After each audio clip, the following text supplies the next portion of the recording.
안녕하십니까. 배종찬의 시사본부 시작합니다. 오늘 오후 2시에 있을 국회 본회의, 민주당 이재명 대표 체포동의안 표결에 큰 관심이 쏠리고 있습니다. 이 대표가 어제 사실상 부결을 호소하면서 민주당 분위기가 뒤숭숭한데요. 어떤 결과가 나올지, 또 이에 따라 민주당의 미래는 어떻게 될지 여러 가지 변수와 가능성이 거론되고 있습니다.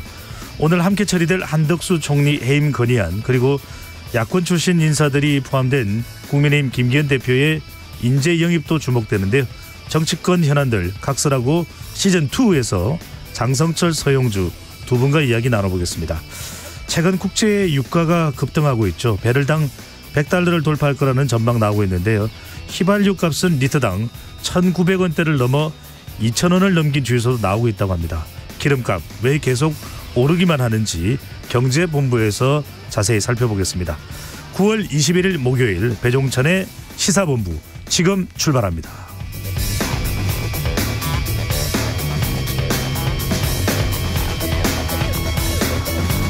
1부 마지막에 듣는 노래 디저트송 신청도 기다립니다. 오늘 듣고 싶은 노래 문자 샵 9730으로 자유롭게 보내주시고요. 짧은 문자 50원, 긴 문자는 100원입니다. 선정되신 분께는 간식 쿠폰 보내드리니까요. 많은 참여 부탁드립니다. KBS 1라디오의 모든 프로그램 유튜브에서도 함께할 수 있습니다. 구독, 좋아요, 댓글 많이 부탁드립니다.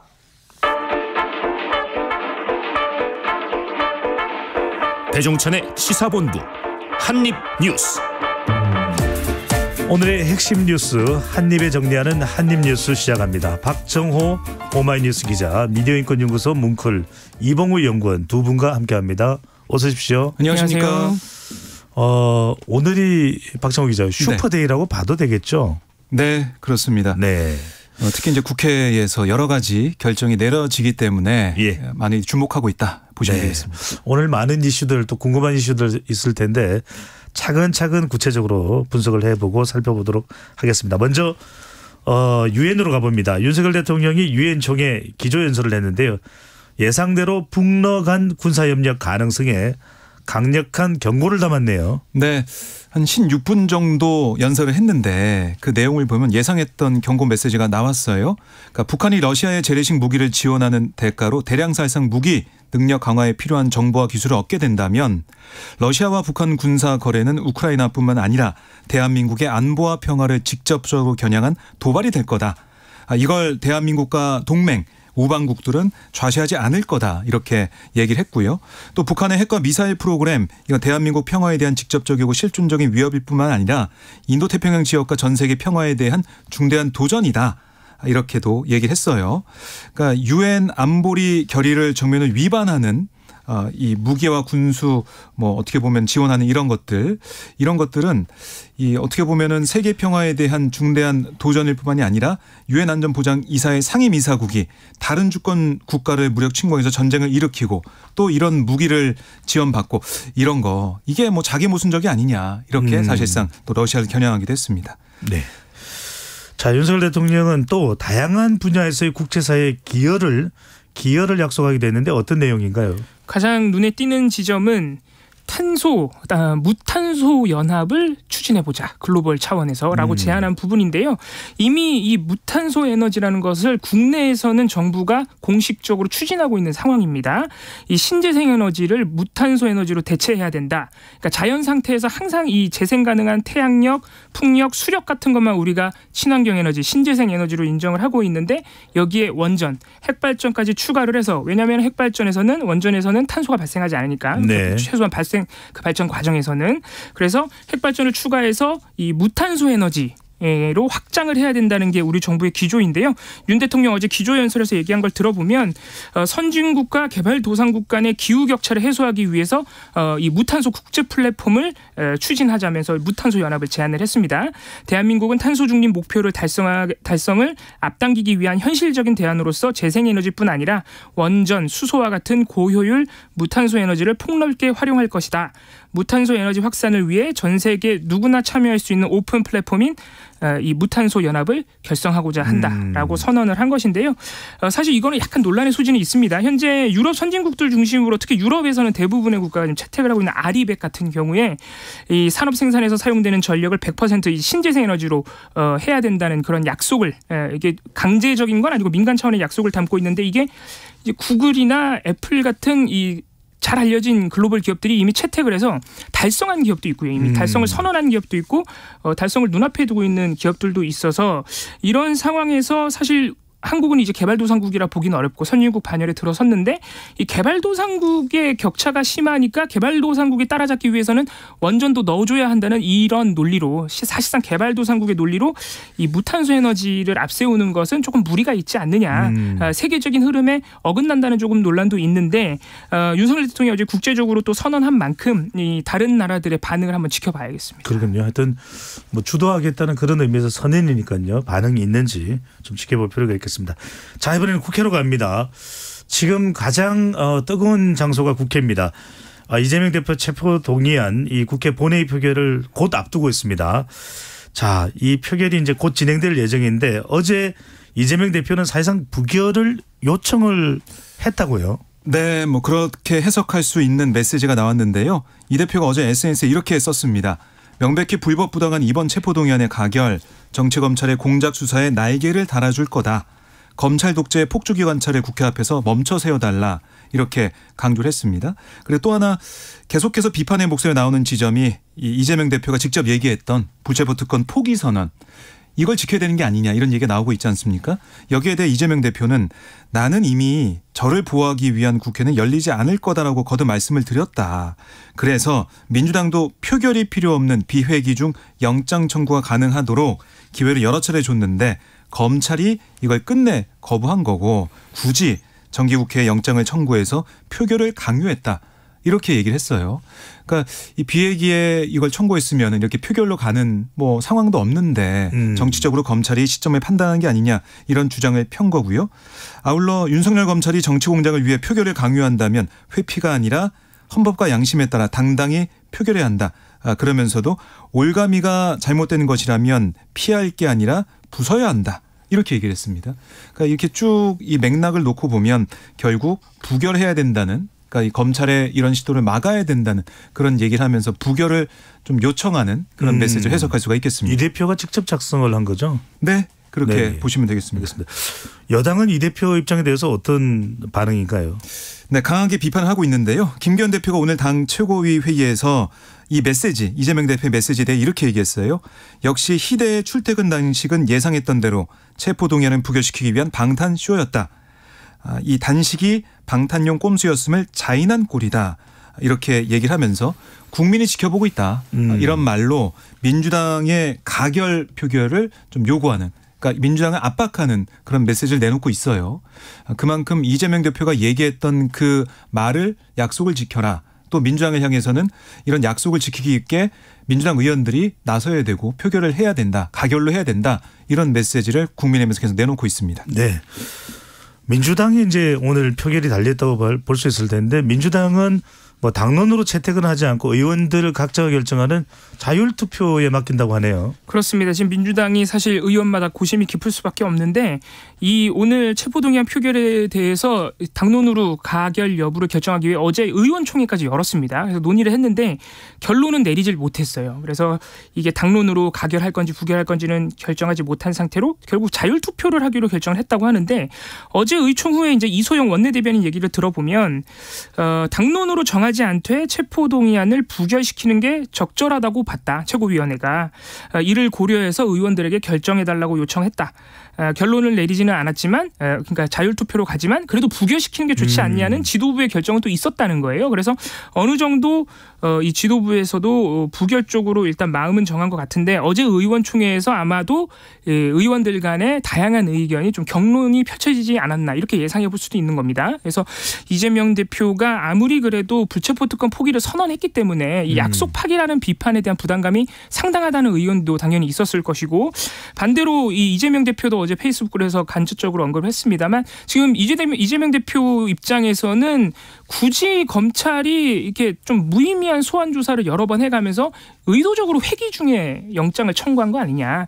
당내 분열도 야기시키면서 만약에 부결시키면 또 방탄이란 비판을 유도하기 위해서 검찰이 의도적으로 회기 중에 영장을 청구했다면 이 정당한 또 영장 청구로 보기 어렵지 않느냐라는 이 이재명 대표 측의 입장도 있기 때문에 어제 의원총회에서 양측의 입장이 좀 엇갈렸던 것 같아요. 그래서 민주당이 결국은 자율투표를 하긴 했지만 어쨌든 부결이라는 목소리가 어제 이소영 원내대변인한테도 나오고 이재명 대표 입에서도 나왔기 때문에 오늘 아무래도 좀 부결 쪽으로 기우는 게 아니냐 이런 전망이 또 우세하기도 합니다. 네. 대체로 이제 기류는 부결 쪽으로 가고 있다. 네. 그러니까 뭐 민주당 내 어제 의총 상황 취재보고 이러면 부결 얘기를 공개 발언을 통해서 많이 의원들이 했다 그래요. 네. 그럼에도 불구하고 지금 민주당 의원들 중에 28명 정도가 가결에 표를 던지면 이 체포동의안이 가결되는 상황으로 볼 수가 있거든요. 그러니까 국민의힘이나 다른 무소속 의원들 포함했을 때 민주당에서 28명의 가결표가 나오게 되면 그렇게 되는 거기 때문에 지금 민주당 내 기류도 어떻게 할지 모르겠다. 이런 얘기. 물론 부결 쪽에 많은 의원들이 얘기하고 있고 또 공개적으로 부결 투표하겠다는 얘기는 하고 있지만 부결에 무기가 실리지만 이게 아시겠지만은 무기명 투표예요. 그러니까 누가 가결에 투표했는지 부결에 투표했는지 알 수가 없습니다. 그래서 이런 상황 때문에 이 민주당 의원들이 어떤 선택을 하게 될지는 정말 뚜껑을 열어봐야 알 거다 이런 얘기를 하고 있고 사실 기자들이 오늘 아침에 계속 취재할 때 이재명 대표가 오늘 이 국회 본회의에 참석하느냐 참석해서 투표도 하고 투표 전에 신상 발언 통해서 검찰의 영장 청구의 부당함을 주장하느냐 여기에 관심을 좀 쏟고 있었는데 오늘 본회의에 불참한다는 소식이 방금 들어왔어요. 예. 그 체포안에 대한 신상 발언 메시지는 더 이상 없을 것이다라고 얘기했고 오늘 박광원 민주당 원내대표가 이재명 대표를 병문안을 했는데 단식 22일째를 맞고 있는 상황에서 찾아갔는데 역시 뭐 단식을 중단할 뜻은 밝히지 않았고 상황이 변한 건 없고 더 나빠져서 답답하다 이런 입장을 다시 냈다고 합니다. 그렇군요. 뭐 이제 또 이재명 대표가 단식을 언제 또 마무리하느냐 이 부분도 또 초미의 관심사가 아닐까라는 생각이 듭니다. 자, 한덕수 총리 해임 건의안도 본회의 오늘 표결이 있는 거죠. 먼저 표결을 하게 되죠. 먼저 표결합니다. 네. 그러니까 오늘 국회 본회의가 열리면은 배진교 정의당 원내대표의 비교섭단체 연설이 있고요. 그다음에 한덕수 총리 해임 건의안 표결이 있고 이것도 무기명 투표이기 때문에 뭐 여기에 대해서 이제 투표 개표하는 시간이 걸려요. 또 많이 걸리고 그 이후에 이제 이재명 대표 이제 체포동의안 관련해서 표결이 있게 되는데 그럼 3시에서 한 3시 30분 정도 사이에 그 이재명 대표 체포동의안 표결이 있다고 봐야겠네요. 네. 이 표결 전에 한동훈 법무부 장관이 아마 여기에 대해서 왜 이 체포동의안이 넘어오게 됐는지 설명할 걸로 또 예상이 됩니다. 알겠습니다. 자, 이번엔 대법원으로 가봅니다. 이균용 대법원장 후보자 국회 인사청문회가 어제 이제 마무리가 됐는데 오늘 임명 동의안에 대해서 이제 올릴 계획도 있다라고 보도가 됐지만 방금 전에 나온 이야기는 오늘은 상정하지 않는다는데 자, 인사청문회 이모저 뭐 어땠습니까? 그렇습니다. 어제 이제 이틀째 인사청문회 이균용 대법원장 후보자 인사청문회가 어제 마무리가 됐고요. 어제도 이 처가 운영하는 회사의 비상장 주식 관련 여러 가지 뭐 배당금도 있고 주식 자체에 대한 액수도 있고 이런 부분이 누락된 부분 그리고 자녀들에 대한 이 아들 같은 경우에는 아빠 찬스 김앤장 인턴 의혹이 있었고 이 딸 같은 경우에는 해외 체류하고 있는 가운데 해외 송금된 내역에 대한 신고가 안 된 부분 그리고 자산에 비해서 실제로 가진 소득에 비해서 이 자산이 굉장히 많습니다. 특히 펀드에 투자한 게 한 1억이 넘다 보니까 이 딸의 재산 형성 과정에 대해서도 지금 의혹이 제기되어 있는 상태고 또 그 외에도 과거 성범죄 판결에 감형이 너무 많지 않느냐 이런 부분들이 어제도 공방이 오고 갔는데요. 어제 눈여겨볼 부분은 이 증인으로 김영석 옥산 대표이사 이 처가가 운영 중 운전학원을 실제로 운영하고 있는 대표이사 그리고 판사로 근무한 적이 있는 이경춘 전 서울회생법원장 등이 출석을 했는데 이 야당에서 재산 형성 과정에서 제기되는 의혹들을 비판을 하면서 특히 이 부산 땅이 장인이 구입을 해가지고 이 이균용 후보자 부부에게 준 것이거든요. 네. 그래서 이게 처음에는 장인이 사서 준 땅이니까 현금 증여로 봐야 된다. 그래서 원래 증여세가 한 1억 정도가 나왔었습니다. 1억 3천만 원. 근데 이게 이제 후보자 배우자와 그 가족들이 불복 신청을 하면서 결국은 불복이 받아들여져 가지고 현금 증여가 아니고 토지 증여로 바뀌면서 이 증여세가 10%인 1,100만 원으로 떨어졌어요. 이런 부분에 대해서 이제 여야 공방이 오고 갔는데 이제 증인과 이제 참고인으로 나온 그 전문가 관련 세무 전문가가 이거는 현금 증여로 봐야 되지 않느냐 이런 이제 얘기도 했던 것이고 또 다른 부산 땅 같은 경우에 농지법 위반 의혹이 있었죠. 이게 경자유전 법칙을 따라야 되는데 농사를 짓지 않는 이균용 후보자가 가지고 있는 건 농지법 위반 아니냐. 이 부분에 대해서도 또 다른 전문가 같은 경우에 농지법 위반으로 볼 여지가 크다라고 얘기를 하면서 여야 간에 좀 공방이 오고 국민의힘 같은 경우에는 해당 전문가를 향해서 민주당 의원실 비서관으로 근무한 이력이 있지 않느냐라고 얘기할 정도로 이 관련 재산 형성 과정 공방이 굉장히 치열했는데요. 결론은 실제 그런 이력이 있습니까, 그 사람이? 실제로 본인도 이제 얘기를 했으니까 그게 이력을 거짓말할 수는 없습니다. 참고인으로 제가 출석을 할 때 어쨌든 간에 이제 그런 상황까지 펼쳐질 정도로 여야 간 경론이 있었고 하지만 문제는 이 후보자의 구체적인 설명이나 해명 또는 확실한 어떤 이 자료 그 재산 내역이 공개한 부분이 어제도 사실 없었어요. 이제 몰랐다거나 불법은 아니라거나 이런 식의 답변만 반복이 됐기 때문에 사실 또 지켜보는 국민들 입장으로서는 확실한 답을 또 얻지는 못했습니다. 예. 그래서 지금 사실은 제일 중요한 건 장관은 청문 보고서 채택 없이도 임명이 되지만 인준을 받아야 되는 거 아니겠습니까? 임명 동의를 받아야 되는데 지금 어떤 상황입니까? 지금 원래는 이제 오늘 오후에 표결할 수도 있다 이런 얘기도 있었어요. 하지만 25일 표결로 지금 굳어지는 그런 모습인데 다음 주 월요일입니다. 그렇습니다.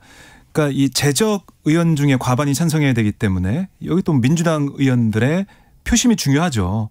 근데 아까 지금 언급하신 것처럼 여러 의혹들이 있다 보니까 이런 자질과 또 도덕성이 부족하다는 얘기를 민주당이 하고 있고 오늘 이 심사 경과보고서 채택도 여당에서는 적격 의견을 냈지만 야당은 부적격 의견을 내서 병기가 됐어요.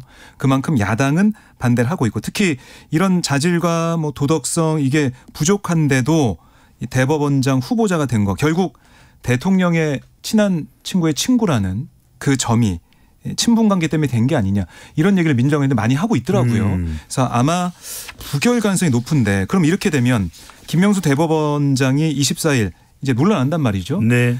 25일 표결에서 아마 이게 부결이 된다면 공석이 되겠네요. 맞습니다. 사법부 수장 공백 사태 여기에 대한 역풍이나 또 국민들의 비판은 어떻게 할 것이냐 이게 민주당 입장에서는 좀 우려스러운 부분이기도 한데 민주당 의원들 취재를 해보면 아니 애초부터 대통령이 부적격한 인물을 지명한 거 아니냐. 그거 자체가 문제다라고 주장하고 있어서 아마 부결될 가능성이 현재로서는 기류가 좀 높아 보이는 상황입니다.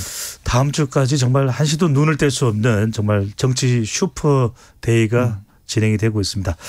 자, 잠시 교통정보 듣고 한입뉴스 이어가겠습니다. 김민혜 리포터 나와주세요. 네, 이 시각 교통정보입니다. 고속도로 작업 구간들 늘었습니다. 먼저 경부고속도로 서울 쪽으로 양재에서 반포 사이 6km 정체되고 있고요. 부산 방향은 한남에서 서초 사이로 막히는데 더 지나 오산에서 남사 사이 5차로에서는 풀베기 작업으로 동탄 분기점에서 오산 나들목까지 정체 이어지고 있습니다. 영동 1터널에서 영동 3터널 부근 1, 2차로에서는 가드레일 복구 작업으로 금강 나들목 부근으로 정체되고 있고요. 이후 영천 부근 2차로에서는 낙하물을 처리하고 있어서 차로 변경에 주의하셔야겠습니다. 서해안고속도로 서울 쪽으로는 일찍 분기점에서 금천 사이로 정체되고 있고요. 목포 방향은 순산터널 부근으로 주춤합니다. 이후 비봉에서 화성 휴게소까지 9km 정체고요. 당진 부근 1차로에서는 장애물을 처리하고 있어서 주의하셔야겠습니다. KBS 교통정보센터였습니다.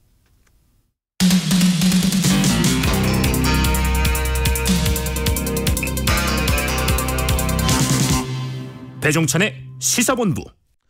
박정호 기자, 이봉호 연구원과 함께 한입뉴스 이어갑니다. 자, 이번에는 제2차 개각 관련 사항입니다. 신원식 후보자인데요. 쿠데타 옹호 발언, 전직 대통령 원색적인 비난 논란이 휩싸였던 신원식 국방부 장관 후보자인데요.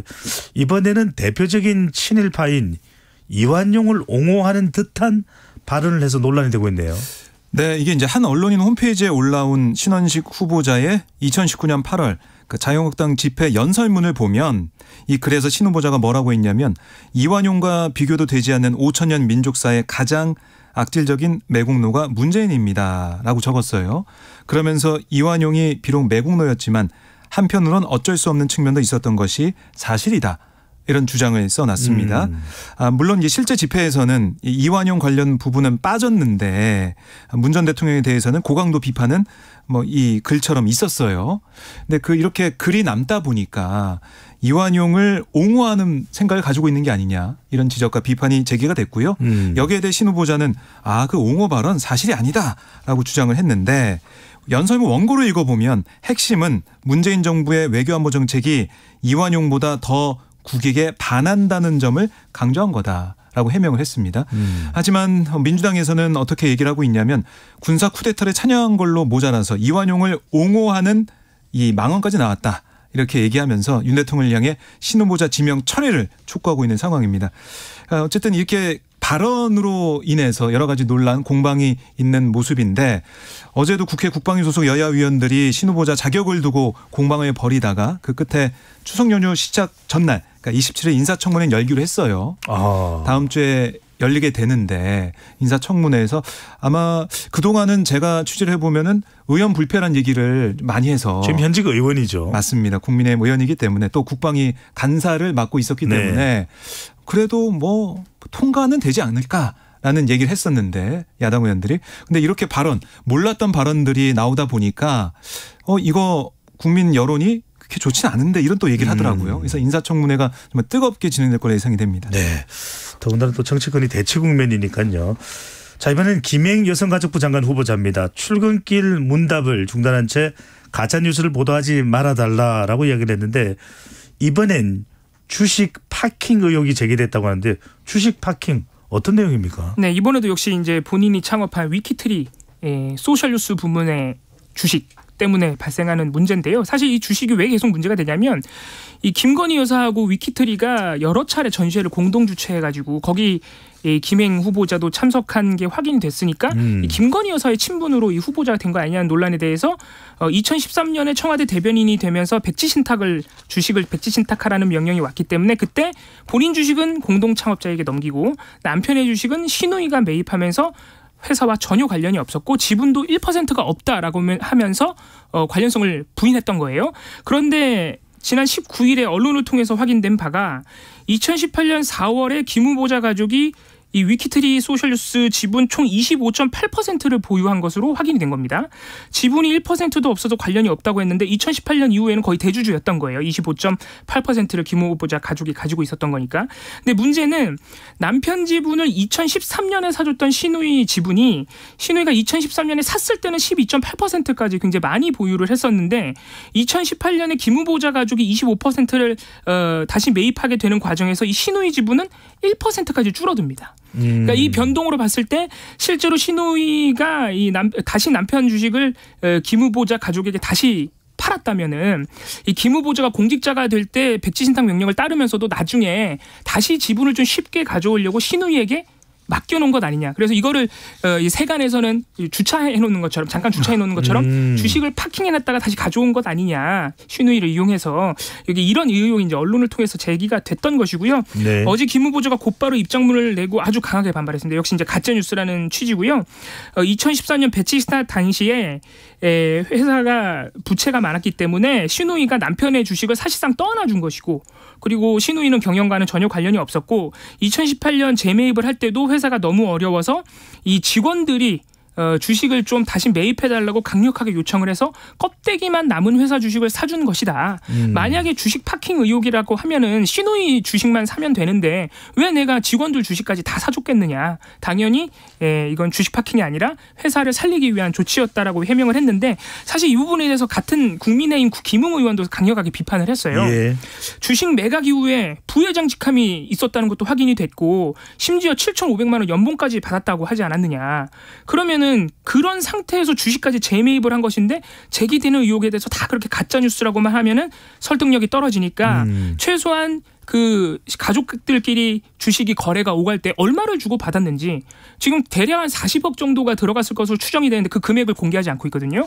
그런 많은 금액의 출처라도 공개를 해야 되는 것 아니냐라고 국민의힘 김웅 의원도 비판을 했습니다. 네, 일단 김행 후보자는 인사청문회 때 다 밝히겠다고 얘기를 했으니까 그때 어떤 설명이 있는지도 좀 지켜봐야 될 것 같고요. 자, 김행 후보자의 또 다른 논란입니다.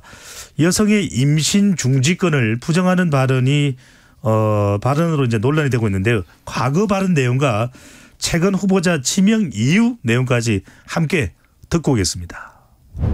필리핀 여자를 취해서 애를 낳고 도망친 코피노들이 그렇게 많은 거예요. 그 사이에 난 아이들.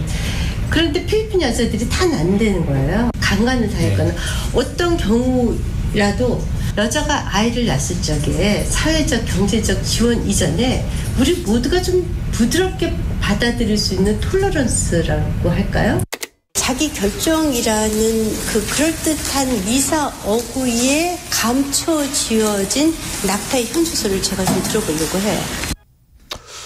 자, 이게 일단 이전 발언과 최근에 이제 발언인데 특히에 따라서는 좀 이해하시는 분도 좀 이해가 안 되는 분도 있어서 좀 명쾌하게 구분을 해준다면요. 그렇습니다. 그러니까 현재 이 발언들이 논란이 되는 이유는 2019년에 우리 헌법재판소가 낙태죄가 헌법 불합치라고 판단을 하면서 이 임신 중지권은 여성의 전인적인 자기결정권이다. 자기가 처한 상황에서 어떤 상황에 처해 있어도 여성이 자신에게 처한 다양한 뭐 사회적인 상황, 경제적인 상황, 자신의 심리적인 상황 이런 것들을 감안해서 여성이 결정을 할 수 있도록 결정권을 보장해야 된다고 얘기를 했습니다. 그래서 어떤 상황에서도 여성이 임신 중지할 수 있도록 사회가 보장해야 된다. 그래서 사실 모자보건법도 개정을 하라 그랬는데 그게 이제 입법 공백으로 남아 있는 상황인데 김행 후보자 방금 들으신 발언들이 논란이 되는 이유는 그런 헌법재판소의 결정을 사실상 부정하는 것 아니냐라는 지금 지적이 나오는 것이에요. 방금 들으신 2012년 방송 같은 경우에는 2012년에 자신이 창업한 위키트리에서 유튜브 방송을 할 때 했던 발언인데 발언을 요약해 보면 필리핀에서는 실제로 낙태가 금지되어 있습니다. 이게 아주 강한 처벌에 처해지는 상황인데 그런 상황에서도 이 필리핀에서 뭐 강간을 당하거나 아니면은 굉장히 경제적으로 어려운 상황에서도 여성들이 아이를 낳았을 때 이렇게 사회적으로 좀 받아줄 수 있는 관용적인 분위기가 있고 경제 사회적인 지원이 있어서 필리핀에서는 한국 남자가 필리핀 여성을 취해야 한 다음에 도망가도 이 코피노들이 상당히 많지 않느냐 이런 취지로 얘기를 한 거예요. 그래서 강간당한 여성도 아이를 낳을 수 있는 사회적 관용이 필요하다라고 얘기를 했는데 이 부분 같은 경우에 강간당한 여성의 임신한 여성의 선택권이 먼저 사실 고려가 돼야 되는데 낳을 수 있도록 관용을 베풀라는 것은 사실상 여성에게 좀 낳는 게 낫다는 식의 좀 권고 또는 그런 압력이 되지 않을까 하는 우려가 좀 있었던 것이고요. 그렇게 들릴 수 있는. 그렇게 들릴 수 있다는 우려가 있는 것이고요. 방금 하나 더 들으신 건 15일 발언인데 이 발언 같은 경우에 조금 더 문제가 있어요. 왜냐하면은 여성의 자기결정권을 미사여우라고 약간 비하한 측면이 좀 있고 이 다음에 바로 따라붙은 발언이 모자보건법이 허용하는 성폭력에 의한 임신 등을 제외하고 경제적으로 어려워서 미혼모여서 청소년이어서 임신 중지를 하는 것은 자기결정권이라 볼 수 없다라고 얘기를 했습니다. 사실 우리 헌법재판소 판결은 경제적으로 어려워도 미혼모여도 청소년이어도 임신 중지를 할 수 있다고 사실 판결한 거예요. 근데 그거를 자기결정권이 아니라고 한 발언이 뒤에 따라붙었기 때문에 조금 더 논란이 된 상황이고 사실 김행 후보자 오늘도 이런 발언에 대한 비판을 아주 강력하게 가짜뉴스라고 또 지적을 했습니다. 해명이 있었죠. 네. 그렇습니다. 본인은 강간당한 여성일지라도 아이를 낳을 수 있도록 우리 사회가 관용을 베풀어야 된다고 얘기한 것이지 내가 언제 낳으라고 강요를 했느냐. 이런 언론 보도들 가짜뉴스라고 하면서 아주 강하게 성토를 했습니다. 그렇군요. 자, 이번에는 이동관 위원장 관련입니다. 이동관 위원장이 자신의 사진을 범죄 보도에 잘못 쓴 YTN의 방송사고에 YTN을 고소를 했는데 경찰이 YTN의 압수수색 영장을 청구했지만 검찰이 반려를 했다고요. 네, 지난달 10일 YTN이 서현역 흉기 난동 사건을 보도하면서 배경화면에 당시 후보자였던 이동관 방통위원장 사진을 게재하는 사고를 일으켰어요. YTN이 이걸 인지한 다음에 즉시 온라인에서 해당 장면을 삭제하고 이 위원장에게 사과를 했습니다. 경위도 밝혔어요. 단순 실수로 파악됐다라고 했는데 하지만 이동관 위원장은 실수가 아닌 고의다라고 주장을 하면서 정보통신망법상 명예훼손 혐의로 YTN 임직원 등을 형사 고소했고 또 3억 원의 손해배상 청구 소송을 제기했습니다. 그러다 보니까 이게 어떻게 되는지 궁금했었는데 고소된 지 한 달 만인 18일 경찰이 압수수색 영장을 신청한 거예요. 그러니까 이게 뭐 실수를 YTN에서 인정을 하고 사과를 했지만 형사고소에 나서는 이 위원장의 이런 행동이 있었고 경찰이 이걸 받아서 강제수사에 돌입을 했는데 언론계에서는 이게 과도한 거 아니냐. 방송사고로 압수수색을 하겠다고 하는 건 없었다. 언론 길들이기다라는 반발을 계속 했어요. 그래서 경찰이 영장을 신청하면 검찰이 그걸 받아서 영장을 법원에 청구하거든요. 그러니까 경찰이 바로 법원에다 못합니다. 그런데 경찰의 이 영장을 신청한 부분 여기에 대해서 검찰이 반려한 거예요. 그러니까 이건 뭐 어떻게 보면 검찰이 볼 때도 너무 과도한 거 아니냐 판단을 했다라고도 볼 수도 있고 아니면 언론계 이제 반발을 의식했다라고도 볼 수도 있는데 이런 상황에 대해 전국 언론노조 YTN 지부 뭐라고 했냐면 무리한 압수수색 영장 신청이었다는 게 증명됐다라고 주장을 하면서 장관급 인사가 방송사고를 이유로 명예훼손 고소를 한 것도 우스꽝스러운데 수사기관이 나서서 영장 신청한 것도 우습다. 얼마나 얘기가 안 되면 검찰이 반려했겠느냐라고 경찰 또 이동관 위원장을 함께 비판을 했습니다. 그렇군요. 자, 이번엔 정부 예산 관련입니다. 정부가 최근 국회에 제출한 내년도 예산안에서 R&D 부문을 너무 많이 감액해서 논란이 됐죠. 백신 R&D마저 대부분 삭감해서 복지부가 공개적으로 반발을 했다고요. 그렇습니다. 정부가 현재 이제 국회에 제출한 정부 내년도 예산 확정안에서 이 연구개발 예산을 올해 대비 16.6%나 줄이면서 사실 이번에 이미 한번 논란이 됐었어요. 우리가 IMF 때도 이 R&D 예산은 감액한 적이 없는데 굉장히 이례적으로 감액했다는 것이죠. 근데 이런 상황에서 정부가 이 R&D 예산 감액한 부문 중에 백신 개발 사업을 비효율적인 유사 중복 집행 사례로 지목을 하면서 이 연구개발 예산 삭감의 대표적인 근거로 내세웠거든요. 그런데 이거를 담당하는 보건복지부가 공개적으로 이 기재부 정부의 입장을 반박한 것입니다. 그런데 사실 정부 부처가 이미 확정돼 있는 정부 예산안에 공개적으로 비판적 입장을 내는 건 상당히 이례적이에요. 거의 처음 있는 일이라고 볼 수 있는데 내막을 좀 말씀드리면 이 과학기술정보통신부가 내년도 R&D 예산을 조정하는 과정에서 이 보건복지부의 미래성장 고부가 가치 백신 개발, 백신 기반 기술 개발, 신속 범용 백신 기술 개발 이 세 개 사업을 사실상 똑같은 사업이라 그러면서 통폐합을 해버리고 예산을 줄여버린 것입니다. 이에 대해서 보건복지부가 굉장히 강력하게 반발을 한 거예요. 해당 세 개 사업은 작년에 2023년 그러니까 올해 예산 수립을 할 때 사업 효과가 100% 넘는 평가를 받았다. 세 개 사업 모두 이렇게 아주 호평을 받은 사업인데 왜 이거를 같은 사업이라고 한데 묶어버리느냐라고 보건복지부가 굉장히 반발을 한 것입니다. 실제로 81.6%나 예산이 삭감이 됐어요. 그리고 또 보건복지부는 글로벌 백신 기술 선도 사업 계속 과제 이 과도한 예산 삭감으로 인해서 사실상 백신 개발 사업이 불투명해졌다. 연구자의 24%가 연구를 포기할 수밖에 없는 상황이라고 이 국회에 또 호소를 하기도 한 상황인데 정부가 긴축 재정을 너무 앞세우다 보니까 좀 이 기준 없이 무리하게 당장 삭감하기 편한 연구개발 예산을 너무 쉽게 삭감한 거 아니냐 이런 지적이 나옵니다. 그렇군요. 또 조정이 될지 어떨지 또 지켜봐야겠습니다. 자, 한입뉴스 이봉우 연구원 박정우 기자와 함께했습니다. 두 분 말씀 잘 들었습니다. 고맙습니다. 감사합니다. 오늘의 디저트송입니다. 8455님 한입뉴스 듣다 보면 세 분의 전혀 다른 목소리에 묘하게 빠져듭니다. 리듬감이 느껴집니다. 저도 빠져듭니다. 감사합니다. 0789님 여의도에서 일하는데요. 국회 앞은 여러 단체들의 집회로 소음과 긴장감이 가득합니다. 요즘 참 그렇습니다. 네, 레드 제플린의 이미그런트 송을 들려주세요라고 말씀 주셨는데요. 네, 바로 틀어드리겠습니다. 두 분께 모바일 간식 쿠폰 보내드리고요. 이미그런트 송 듣고 2부로 돌아오겠습니다.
안녕하세요.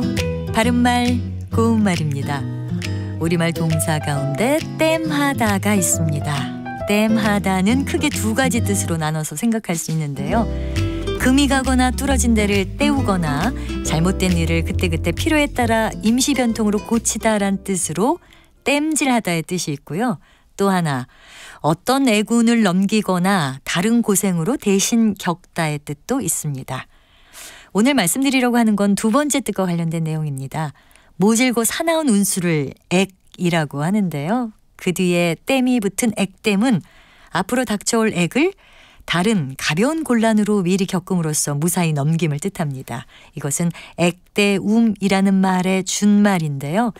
보통 지갑을 잃어버렸을 때 지갑 잃어버린 일을 액땜한 셈으로 친다라고 하면 앞으로 닥쳐올 불행을 이 지갑 잃어버린 것으로 미리 넘긴다고 생각하는 것이죠.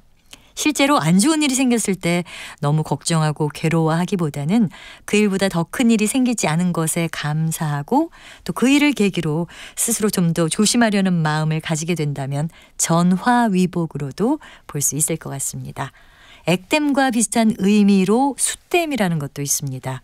이것은 앞으로 닥쳐올 나쁜 운수를 미리 다른 고난을 겪어서 대신함을 뜻합니다.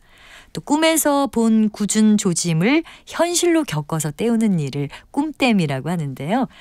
어젯밤 꿈이 뒤숭숭하더니 이게 꿈땜인가 보다 이렇게 말할 수 있습니다.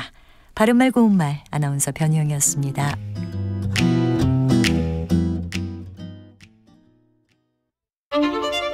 토론은 치열해도 판단은 냉정하게. 복잡한 세상을 바꾸는 첫걸음은 의외로 단순할지도 모릅니다. 평일 저녁 7시 20분 당신을 바꾸는 질문.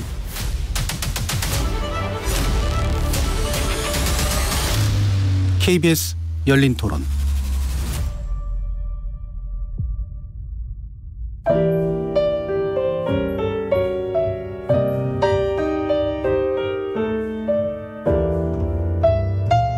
내일의 품격, 김성환의 시사야에서 챙겨가세요. 하루를 마무리하는 시간 꺼내보는 당신의 지식 창고.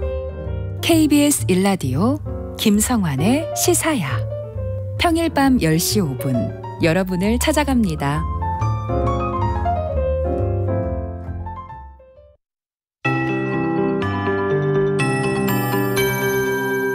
KBS 58분 날씨. 가을비가 지난 뒤 늦더위가 누그러지고 선선해졌습니다. 오늘 낮 기온이 서울과 대전, 부산, 광주 24도, 대구와 강릉 23도, 제주 26도 등 25도 안팎에 머물면서 예년 이맘때 기온보다도 조금 낮겠습니다. 지금 중부지방은 구름 사이로 볕이 내리쬐고 있지만 남부지방은 대체로 흐린 가운데 전남과 경남 지역에 약한 비가 오는 곳이 있습니다. 아직 남부지방에 비구름이 남아있어서 밤까지 5에서 20mm 정도의 비가 가끔 내리는 곳이 있겠고요. 제주도는 내일 아침까지 5에서 30mm 정도의 비가 내리는 곳이 있겠습니다. 또 남부지방은 오늘까지 바람이 강하게 불겠습니다. 특히 지금 부산과 울산을 비롯해 경상도 해안 지역에는 강풍주의보도 발효 중입니다. 한편 밤 사이에는 기온이 크게 떨어지면서 내일 아침은 서늘하게 느껴지는 곳이 많겠습니다. 내일 아침 예상 최저기온이 서울 16도, 대구 17도 등 15도 안팎을 보이며 오늘보다 2, 3도 정도 낮겠고요. 강원 산지는 10도 안팎까지 기온이 떨어질 전망입니다. 하지만 내일 낮에는 서울, 광주, 부산 27도 등으로 오늘보다 3, 4도 정도 오르며 다소 덥겠습니다. 현재 서울의 기온은 23.2도입니다. 송소진입니다.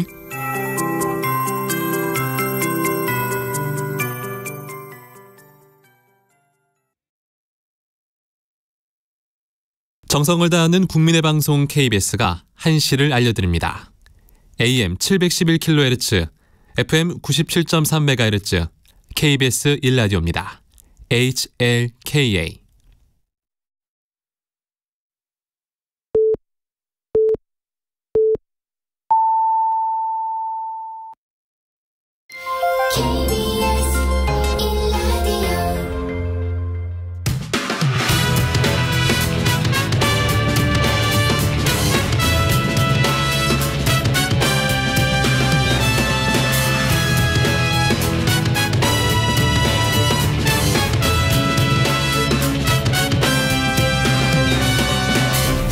KBS 1라디오 배종찬의 시사본부.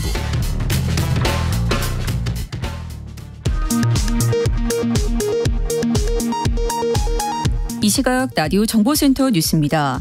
국회는 오늘 오후 2시 본회의를 열고 더불어민주당 이재명 대표의 체포동의안과 한덕수 국무총리 해임 건의안을 나란히 상정해 표결을 진행합니다.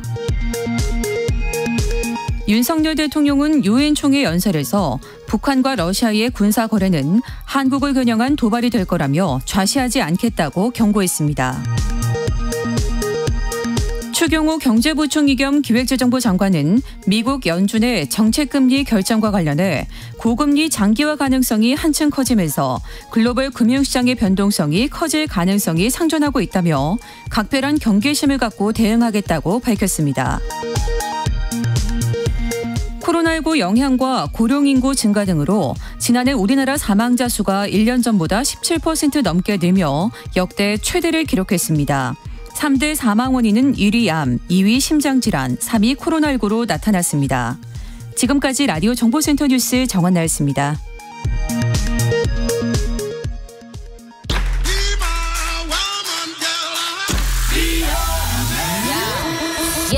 인터넷에서 화제가 된 뉴스를 다뤄보는 스트릿 뉴스파이터 시간입니다.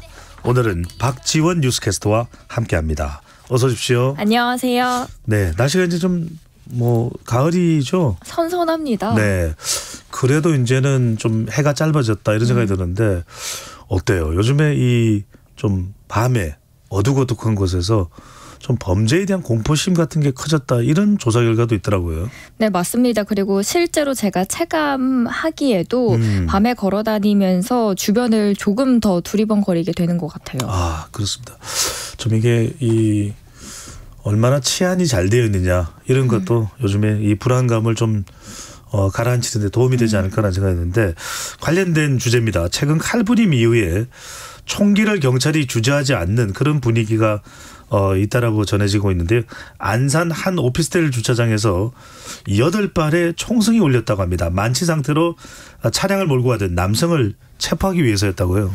네, 지난 19일 오후 11시쯤이었어요. 안산의 한 오피스텔 주차장에서 공포탄 2발과 실탄 6발이었습니다. 경찰은 만취 상태로 차량을 몰고 가던 남성을 체포하기 위해서 타이어에 발사한 건데요. 경찰은 차량 유리창을 깨고 남성에게 테이저건 1발을 쏴서 겨우 남성을 검거를 했습니다. 수차례 이미 차량을 세우라고 요구를 했습니다. 그럼에도 불구하고 무시하면서 14km를 도주를 했다가 이 오피스텔 주차장 안에 들어가게 된 건데요. 들어가는 과정에서도 마치 영화처럼 닥치는 대로 주변 차량들을 막 부수는 장면이 있었고요. 실제로 주차된 승용차 17대와 순찰차 2대를 들이받았습니다. 네, 만취 상태였다, 음주운전자였다, 상당히 위험하긴 한데 네. 그래도 음주운전해서 도주하는 차량에 이렇게 총을 발사했다라는 건 좀 이례적인 건 아닌가요?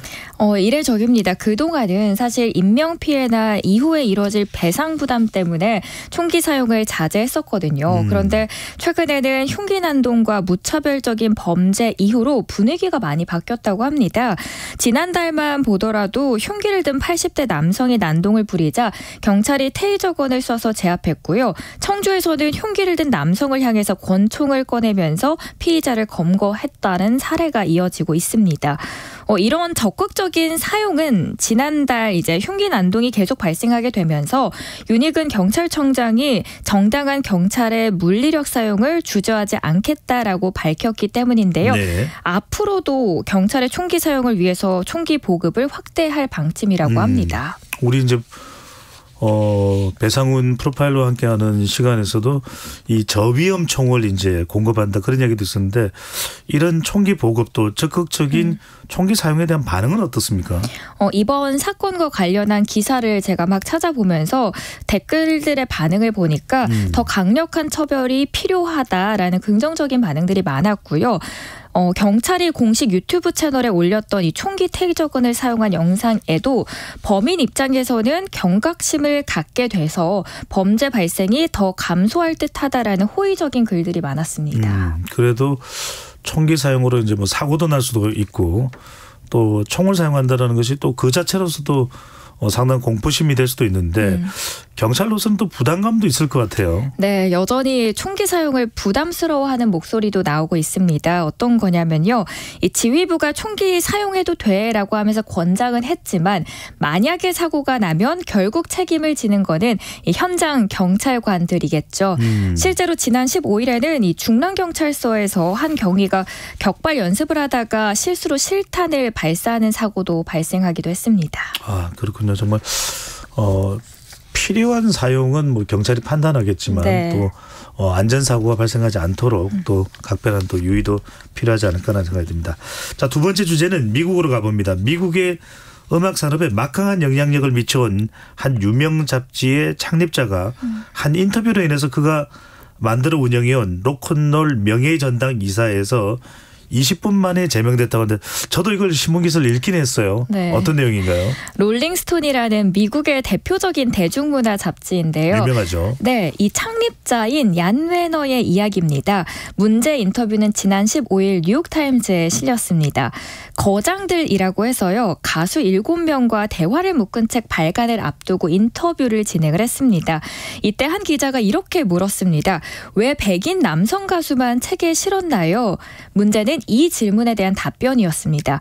웨너는 여성 가수들 중 그 어느 누구도 지적 수준이 충분하지 않기 때문에 심도 있는 인터뷰가 불가능하다. 그리고 나는 비난을 피하려고 흑인이나 여성을 억지로 찾아서 넣고 싶지는 않았다라고 대답을 한 거죠. 여성 비하에다가 흑인 비하까지도 들리는데 네. 반응이 뭐 역시나 안 좋았겠네요. 네, 아니나 다를까 이 보도가 나간 후의 여론은 들끓었습니다. 특히 미국에서는 최근에 PC라고 해서 정치적 올바름에 이 모든 종류의 편견이 섞인 표현을 쓰지 말자라는 의식이 미국을 달구고 있는데요. 뭐 흑인 그리고 여성 유명인들도 참여를 하면서 비난 성명을 냈고요. 결국 일이 너무 커지다 보니까 명예전당 이사회는 긴급 회의를 소집했고 웨너의 거취를 표결에 붙이면서 20분 만에 해임을 전격적으로 확정을 했습니다. 그렇군요. 아까 박지원 게스트가 이야기한 이제 PC 정치적 올바름 네. 이게 아마 political correctness일 거예요. 맞습니다. 미국 안에서도 이 PC주의에 대한 정치적 올바름에 대한 반응이 극명하게 또 나눠지고 있다면서요. 네, 여기에 대해서 다른 외신들의 평가는 어땠는지 찾아봤습니다. 워싱턴 포스트에서는 웨너의 사고 방식은 트럼프 대통령, 그 전 대통령과 비슷한 측면이 있다. 그리고 오히려 이런 화법이 그 안에서는 비슷한 생각을 갖고 있는 사람들 안에서는 긍정적인 반응을 받을 거다라고 보도를 했고요. 실제 사례로 미국의 대표적인 맥주 브랜드 버드라이트를 보면 얼마 전에 트랜스젠더 인권 운동자이자 인플루언저와 함께 이 마케팅 협업을 했거든요. 그런데 갑자기 일부 소비자들이 불매 운동에 나섰고요.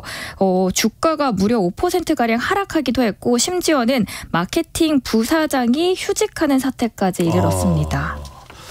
상당히 좀 보수적인 성향이었다. 이렇게도 볼 수 있겠네요. 네. 성소수자에 대해서 좀 수용을 못하는. 네. 자, 다음 주제입니다. 다음 온라인에서 이제 화제가 된 이야기인데요. 과거 친구에게 축의금을 50만 원 냈었는데 자, 이번에 그 친구에게 청첩장을 보냈더니 무시했다고 해서 화제네. 우리가 이런 경우 많을 것 같아요. 축의금 낼 때 또는 부조금을 낼 때 얼마를 냈냐, 나도 얼마 낸다. 어떤 내용입니까? 커뮤니티에 올라온 글입니다. 20대 제일 친하다고 생각한 무리였고요. 멤버는 한 4명 정도가 포함이 되어 있었습니다. 그리고 한 명이 결혼을 할 때마다 각자 50만 원씩 모아서 축의를 했어요. 3명은 비슷한 시기에 결혼을 해서 잘 살고 있는데요. 이 글을 올리신 분은 10년 정도가 지난 뒤에 결혼을 할 짝을 만나게 된 겁니다. 그래서 오랜만에 연락을 이제 돌린 거죠. 친구들에게 그죠? 네. 근데 뭐 연락을 안 받은 겁니까? 어떻게 된 겁니까? 두 친구는 축하한다라는 말을 먼저 하면서 이런저런 이야기를 나눴다고 해요. 섭섭한 마음을 유발한 거는 다른 한 친구였는데요. 전화를 받고 소식을 알리자마자 나는 못 가라고 딱 잘라 이야기를 했고요. 자영업이기도 하고 또 거리도 있다 보니까 못 올 수 있는 거 이해한다. 그래서 조금 한가한 평일 저녁에 결혼식을 올리니까 혹시 올 수 있으면 와달라고 이야기를 하면서 전화를 끊었다고 합니다. 전화를 끊으면서도 사실 한편으로는 좀 찝찝했는데 이후에 모바일 청첩장을 보냈더니 무려 4일이 지났는데도 읽지 않은 상태였습니다. 사연을 본 누리꾼들은 어차피 인연은 여기까지 하겠지만 돈이라도 돌려받아야 한다라는 의견들도 있었고요. 50만 원으로 사람 하나 걸렀다고 생각하세요. 저도 안 아까울 정도로만 하자 등의 반응이 있었습니다. 50만 원은 정말 친할 경우 그렇게 하고 얼마가 뭐 축의금으로 그럼 적당하다고 봐야 될까요? 반응 중에서도 뭐 저도 안 아까울 정도로만 하자라는 말들이 있었는데 한 설문조사에서 나온 결과를 보니까 전제가 직접 결혼식에 참여해서 식사까지 하는 걸 생각하면은 직장 동료 또는 가끔 연락하는 친구나 동호회는 5만 원이 적당하다라는 의견이 60%를 넘었고요. 네. 개인적으로 자주 소통하는 직장 동료에게는 10만 원이 알맞다라는 답변이 60%였습니다. 이게 뭐 주고 또 받는다고 생각하니까 그렇죠. 서운함도 더 크게 생기지 않을까 하는 생각이 드는데 그냥 뭐 내가 좋아하는 사람 축하해 주자 이렇게 마음을 먹으면 얼마나 좋을까. 박지원 캐스터는 어떻게 보세요? 네, 저도 최근에 결혼식을 많이 갔다 오고 있는데 네. 저도 그냥 좋아하는 마음으로 주는 게 좋지 않을까요? 알겠습니다. 네. 자, 오늘 말씀 여기까지 듣겠습니다. 박지원 뉴스캐스터와 함께했습니다. 잘 들었습니다. 수고하셨습니다.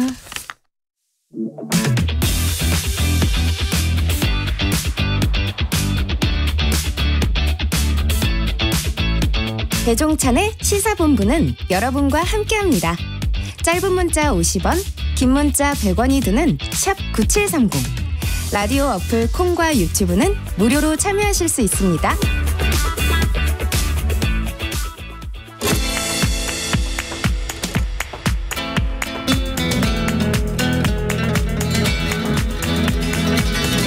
정치권의 허심탄회한 속내를 들어보는 시간 각설하고 시즌2 장안의 화제 두 분입니다. 장성철 공론센터 소장, 서영주 더불어민주당 상근 부대변인 두 분 나오셨습니다. 어서 오십시오. 네, 안녕하세요. 네. 지난번에도 그렇고 장 소장님 항상 이렇게 깨끗하게 이렇게 테이블을 닦아주시는데 네. 너무 감사합니다. 조심해야죠. 네. 네. 그래도 지저분한 건 아니죠? 그럼요. 깨끗합니다. 네. 눈에 보이지 않는 세균 박멸. 네. 항상 KBS 이런 소품까지도 신경을 써주고 있는 장 소장님이십니다. 감사합니다. 자, 바로 본론으로 오늘 들어가야 될 것 같습니다. 워낙 주제가 많아서요. 잠시 뒤에 국회 분회에서 이재명 민주당 대표 체포 동의안 이제 표결 처리됩니다. 이 상황에 대해서 이제 두 분께 여쭤봤더니 장 소장님은 이재명 정치 생명 끝. 서영주 부대변인께서는 오죽하면 이렇게 주셨는데 어떤 말씀인지 장 소장님부터요. 그러니까 가결 아니면 부결이잖아요. 네. 가결되면은 민주당 내에서 이탈표가 나온 거 아니겠어요? 민주당 의원들이 이재명 당대표를 당대표로 인정하지 못하고 있다. 사실상 불심하는 거다라고 볼 수밖에 없잖아요. 그러면은 당대표로서 역할을 제대로 수행할 수 없는 민주당 내에서 정치적인 탄핵을 당했다. 민주당 진영 안에서 정치하기가 힘들어진다. 그럼 정치 생명이 끝이다라고 말씀을 드리고 부결됐다. 이러면 국민들로부터 버림받을 것 같아요. 지난 6월 달에 저는요. 검찰이 정치적인 수사를 하더라도 불체포 특권 뒤에 숨지 않겠습니다. 저 포기하겠습니다. 라고 얘기하셨어요. 국민과 약속했잖아요. 근데 그 약속을 180도 바꿔서 저 제발 부결시켜 주세요 라고 SNS에서 본인이 호소문을 올렸어요. 국민과 약속을 지키지 않는 정치인, 국민은 믿을 수 없다. 신뢰를 잃어버린 정치인. 국민이 어떻게 그 사람을 정치 지도자로 인정을 하겠어요. 당에서 버림받든지 국민으로부터 버림받든지 이 사안은 두 가지의 하나다라고 말씀드립니다. 양쪽으로부터 어떠시든 버림받을 수 있다. 네. 자, 잠시 뒤에 표결이 있을 텐데 가결입니까 부결입니까? 저는 가결 가능성이 높다고 오늘부터 입장을 좀 바꿨어요. 가결 가능성이 높다고요? 네네. 알겠습니다. 네. 자, 서영주 부대변인 오늘 가결 부결 어떻게 보십니까? 오늘 이 자리에 오기가 힘들었습니다. 네. 가결 부결 저는 뭐 이제 예측하기로는 부결이지만 가결 같은 부결이 날 것이다. 가결 같은 1차 체포동의안 정도의 이탈표가 있을 것이다. 뭐 기권 무효표가 있긴 있대. 가결이 상당한 수 나름대로 있으면서 전체 정족수 미달로 인해서 부결의 결과가 일어날 것이다. 네. 보고 있는데요. 그래도 타격일 텐데 오죽하면이라는 지금 한마디 평을 주셨어요. 그러니까 저는 이제 기본적으로 당대표가 오죽하면 이재명 당대표가 이런 결정을 했을까라고 생각이 들어요. 왜 그러냐면 아까 장 소장님 얘기했지만 분명히 지난 6월에 국민에게 약속한 부분이 있죠. 부채부 특권 내려놓겠다고 약속을 한 것, 그것은 아주 큰 약속입니다. 그런데 그런 큰 약속을 뒤집는 글을 올리면서 검찰의 무도한 정치 수사에 맞서겠다는 것이거든요. 그러면 이제 국민과의 약속을 저버릴 정도로의 정치적 부담을 안고서라도 지금 현재 윤석열 정부가 벌이는 검찰의 정치적 수사에 맞설 수밖에 없다라는 결정을 하는 것들은 이게 오죽하면 왜 그러냐면 이게 한번 폼을 열어주면 본인이 가결해달라고 해서 가결이 돼서 이 정치 수사에 그대로 끌려가게 되면 이걸로 끝나겠습니까? 이제 민주당에 있는 의원들을 줄줄이 사탕으로 검찰이 탈탈 털어서 다 모두 다 그냥 영장 심사 받아라, 구속이냐 아니냐 이런 식으로 정치 탄압이 이루어질 게 뻔하기 때문에 제 생각에는 본인이 오죽하면 이 국민들의 약속을 어기는 욕을 먹어가며 이런 어려운 결정을 했을까라는 생각이 듭니다. 근데 한 가지 좀 말씀드리고 싶은데 검찰의 정치 탄압이라고 말씀하시는데 송영길 전 대표 돈봉투 사건 봐보세요. 윤관석 의원 처음에 뭐라고 그랬어요. 그런 거 있지도 않았다. 검찰이 꾸민 거다라고 얘기했지만 얼마 전에 본인이 시인했잖아요. 20명에 줬다. 아니 돈을 받았다. 돈봉투에 300만 원은 아니고 100만 원이다. 본인이 이제 시인했잖아요. 그럼 그것도 정치 탄압이에요? 그거는 이제 좀 별개의 문제죠. 왜 별개의 문제예요? 지금 부대변님께서 민주당 대표가 얘기하는 정치 탄압이라는 거는 이재명 대표뿐만 아니라 민주당 전체 의원들이 그렇게 보고 있어요. 그러니까 검찰 수사가 너무 지리하다. 윤석열 정부 들어서 당시 대선 경쟁 후보였던 이재명 대표의 수사를 1년 6개월 동안 계속 하는데 통상 수사 한 6개월 정도면 빨리빨리 마무리하고 넘어가야 될 거 아닙니까? 그리고 체포 동의안 부분들 계속 보내는데요. 저는 그렇습니다. 뭐 일반 국민하고 다를 바 없이 수사를 받아야 되면 마땅하나 야당 대표를 자꾸 포토라인에 세우고 국회에 체포 동의안을 보내고 하는 것들이 국정에 도움이 됩니까? 안 되잖아요. 결국 검찰이 하는 일들은 정확하게 범죄 혐의를 소명을 해서 기소를 하면 됩니다. 소를 제기해서 재판에 가서 유무죄를 통해서 유죄를 받아내면 윤석열 정부의 검찰이 제대로 된 수사를 해서 이재명 야당 대표를 할지라도 재판장에 세워서 법에 책임을 묻는다. 이게 얼마나 공명정대한 과정이고 검찰의 역할 아니겠어요? 근데 지금 검찰이 오해받을 짓은 하고 있어요. 계속해서 어떤 즐기듯이 입법부 특히 야당 대표를 수사하면서 체포동의안을 던지고 자 해봐. 가결해봐. 부결해봐. 뭐 할 거야. 둘 다 하는 거 다 외통수지. 힘들지. 어떻게 결정할까 이런 느낌을 주기 때문에 이 부분에서 민주당이 야당으로서 당대표를 떠나서 이걸 받아들였을 때 자존심 이런 부분들을 간과할 수 없었다. 라는 부분에서 이제 정치 탄압적인 수사에 오해가 있다 이런 말씀입니다. 자, 두 분 생각이 엇갈리는데 장 소장님, 오늘 이제 표결을 앞두고 있는데 이재명 대표가 부결을 호소하는 그런 글을 이제 SNS에 올렸습니다. 이건 어떻게 보십니까? 직접 나서서 여론에 상당한 부담이 될 텐데도 불구하고 부결을 호소한 부분. 급했던 것 같아요. 그리고 이번에는 가결될 가능성이 죄송합니다. 높다라고도 생각을 한 것 같고 가결돼서 영장 실질심사 받으러 가면 영장이 발부될 가능성이 높다. 그래서 나는 구속당해서 감옥에 갈 것 같다. 그러한 생각을 하고 있기 때문에 이렇게 무리한 일을 하지 않았을까라는 좀 생각이 듭니다.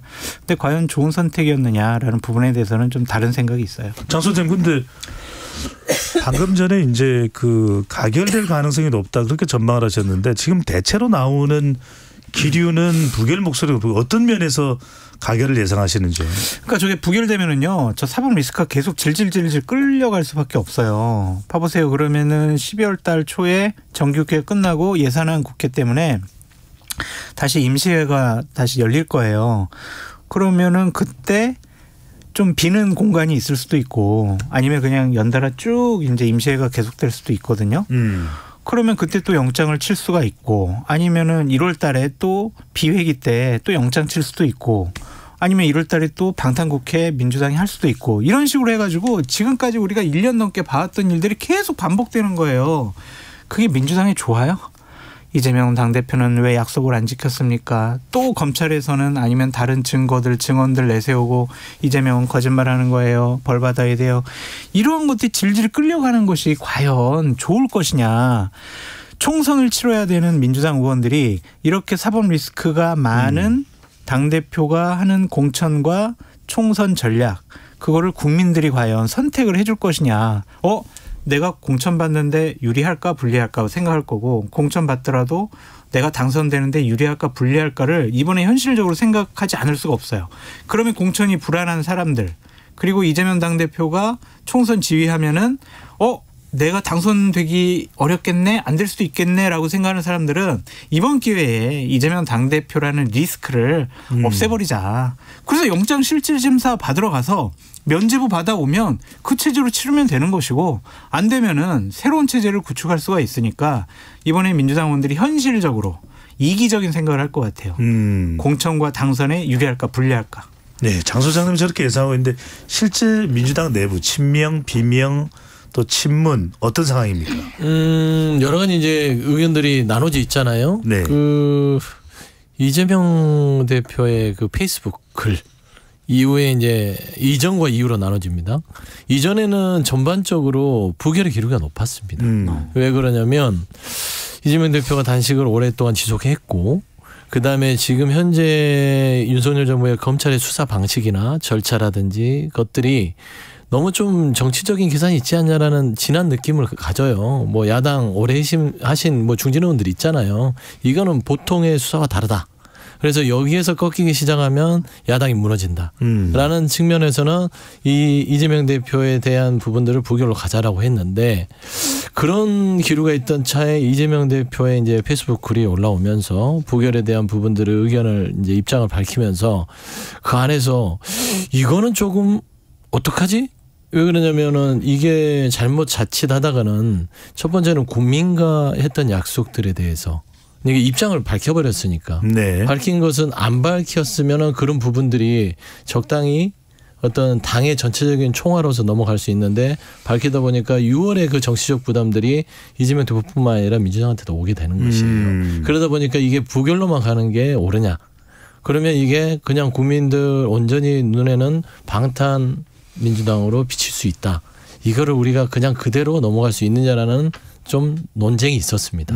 그러다 보니까 부결로 갈 것인지 가결로 갈 것인지 그런 상황에서 지금 아까 말씀한 대로 가결의 여지도 무시할 수는 없다. 라는 데까지 상황이 온 것이에요. 비율로 따져보면 어느 쪽이 훨씬 더 많습니까? 제가 비율까지는 모르겠지만 상당히 그 페이스북 글 이전과 이후는 좀 가결의 기류가 높아졌다고 봐야죠. 가결의 기류가요? 그렇죠. 아니 그러니까 전체는 아닌데 그런 분들의 결정들 그렇게 이거 부결로 가는 것보다 또 국민 눈치를 보는 부분들이 있잖아요. 그래서 판단하는데 그래도 앞서 말했듯이 전체적인 분위기는 그럼에도 불구하고 이거는 당의 문제예요. 네. 이재명 대표도 있지만 이재명 대표를 지킨다기보다는 민주당이 검찰의 정치적 수사에 굴복하는 그런 모습으로 비춰서는 안 된다는 판단 하에 이번에는 부결로 가는 게 맞겠다라는 게 어제까지 의총의 최영주 부대변인 개인적으로는 부결입니까 가결입니까? 개인적으로는 제가 아까 말씀드렸듯이 1차 체포 동의안처럼 네. 가결의 수는 많으나 절반 과반이 안 넘기 때문에 부결로 결론이 날 거예요. 아니 개인은 저는 1차 동의안하고 똑같이 나올 것 같아요. 아니 본인의 의사는요? 그러니까 가결입니까? 부결이죠. 네, 알겠습니다. 근데 민주당에 드리고 싶은 말씀은 뭐냐면 총선이 다가올수록 정치적인 변수는 축소하거나 없애는 게 맞아요. 근데 이 변수를 계속 질질 끌려가는 것은 민주당 총선 전략 짜는데 대단히 불리할 거다라고 말씀드립니다. 장 선생님 계속 이어서 좀 이건 어떻게 생각하시는지요? 더민주 전국혁신회의의 강의연 사무총장이 찬성 표 던진 의원들을 끝까지 추적 색출해서 정치적 생명을 끝내겠다. 네. 이게 일종의 뭐 협박으로 봐야 될까요? 어떻게 봐야 될까요? 이재명 대표가 참 나쁜 당대표고 나쁜 정치인이라는 게 이런 데서 나타나는 거예요. 이런 분들을 홍위병으로 내세워가지고 다른 얘기하는 사람들을 핍박을 하고 입을 다물게 만들잖아요. 본인은 윤석열 정권을 향해서 왜 민주주의를 왜 안 하냐, 자유가 어디 갔냐 막 이렇게 얘기를 하면서 당내에서 다른 목소리 나오는 것을 이런 식으로 협박을 합니다. 이것은 결코 옳지 않은 것이고, 다른 의견 제시했다고 정치 생명을 끊어버려요. 국회의원들, 대한민국 국민들, 주민들이 선택을 하잖아요. 근데 자기가 뭔데 이렇게 정치 생명을 끊어요. 이런 사람부터 멀리하시라, 이재명 당대표에게. 네, 말씀하시죠. 뭐 홍위병이라고 했지만 이재명 대표가 세운 적은 없어요. 근데 본인들이 자가발전하시는 것 같은데, 강의원 이분한테 말씀드리고 싶은 건 이재명 대표한테 조금도 도움이 안 되는 발언입니다. 뭐 국회의원에게 협박, 반겁박하듯이 부결을 하지 않으면 정치 생명을 끊겠다, 이런 소리를 하니까 당이 혼란으로 빠지는 겁니다. 이런 분들은 본인이 어떤 정치적인 속셈이 있는 것이에요. 어떤 예를 들면 어디에 출마하고 싶어서 뭐 각을 세워서 친명 비명으로 나눠서 거기에 이득을 취하고자 하는 것이에요. 그래서 저는 이런 소리가 민주당을 멍들게 하는 소리이기 때문에 이런 분들은 저는 솔직히 윤리위에 제소해야 된다고 봅니다. 저는 그 정도로 강력하게 당에서 조치를 해야 되고요. 그래야 이런 발언들을 함부로 할 수 없고, 그리고 저는 그래요. 아까도 말씀드린 국민이 뽑아낸 국회의원 정치 생명을 본인이 어떻게 끊어요. 말도 안 되는 소리잖아요. 그래서 이런 발언들 당에서 아주 엄중하게 징계해야 된다. 저는 그런 말씀입니다. 네. 뭐 어쨌거나 간에 뭐 표결에 또 어떤 식으로든 영향을 어떤 식으로 줄지도 좀 지켜볼 부분인데, 문재인 전 대통령의 이 이재명 대표 병문안, 이건 오늘 표결에 어떤 영향을 줄까요? 저는 뭐 약간의 아주 미풍 중에 미풍 정도의 영향은 있을지언정 저는 거의 없다고 봐요. 그러니까 예를 들면 아주 상식적으로 접근해요. 이재명 대표가 단식 중에 있을 때, 꼭 병원이 아니더라도 그 기간 동안에 문재인 전 대통령이 양산에서 예를 들어서 시간을 내서 올라오셔서 만났다면 이거는 분명히 영향력이 있습니다. 하지만 그 병원에 있을 때 방문은 9.19 행사가 있었습니다. 서울에 있었던 차에 오셨는데 병원에 또 있어요. 단식장이 아니라. 그런데 또 전직 대통령으로서 민주당 야당 대표가 단식하고 병원에 있다고 하는데 어떻게 모른 체 하겠어요? 당연히 가야죠. 어떤 통상적인 어떤 결정 속에서 방문을 한 것이기 때문에 저는 이 부분이 큰 영향을 미쳤다고 보는 것은 좀 무리수다. 이재명 대표에게 무게를 많이 실어준 건 아니다? 그건 아니에요. 그거는 무게를 실어주고 싶은 사람들은 그렇게 해석을 할 것인데 우리가 상식적으로 봐서는 정말로 무게가 실리려면 일정이 없는데 일정을 만들어서 왔을 때 무게가 실리는 것이다. 저는 그런 말씀드립니다. 장 소장님, 재밌는 이야기가 일각에서는 오히려 이재명 대표 리스크가 계속 이렇게 길어지는 것이 낫다고 판단해서 국민의힘 의원들이 부결표를 던질 것이다, 이런 얘기도 나오는데 그럴 수 있을까요? 그런 얘기가 분석이 2월 달에 대장동 관련해서 체포동의안이 국회에 제출됐을 때도 분석이 많았거든요. 근데 그때 그러지 않았던 것 같아요. 표결 수를 보면은. 그래서 이번에도 어쨌든 이재명 당대표가 부결돼가지고 정치 생명을 계속 끌고 가는 게 우리 총선 전략에 좋아, 그렇게 생각을 해서 부결표에 던질 만한 국민의힘 의원은 없을 것 같고요. 만약 그럴 거였으면은 아마 좀 당정 협의를 통해서 체포동의안 지금 제출하지 말아라라는 의사를 아마 강하게 법무부 쪽에 아니면 검찰 쪽에 제시를 했을 것 같아요. 뭐 이건 있을 수 없는 일이지만 근데 어쨌든 여권은 하나로 돌아가니까. 그리고 이런 체포동의안 자체가 향후 전국과 내년 총선에 큰 변수기 때문에 이걸 조율 없이 이렇게 제출했다는 건 말이 안 돼요. 그래서 제출했다는 것 자체가 그냥 이번에 확실하게 이재명 당대표를 구속시키겠다라는 강한 의지의 표현인 것 같습니다. 네, 아까 장 소장님이 오늘 이제 이 이재명 대표에 대한 체포동의안 표결이 가결이 되면 당으로부터 버림받은 것이다 얘기했는데, 만약에 가결되면 당이 해체될까요? 네.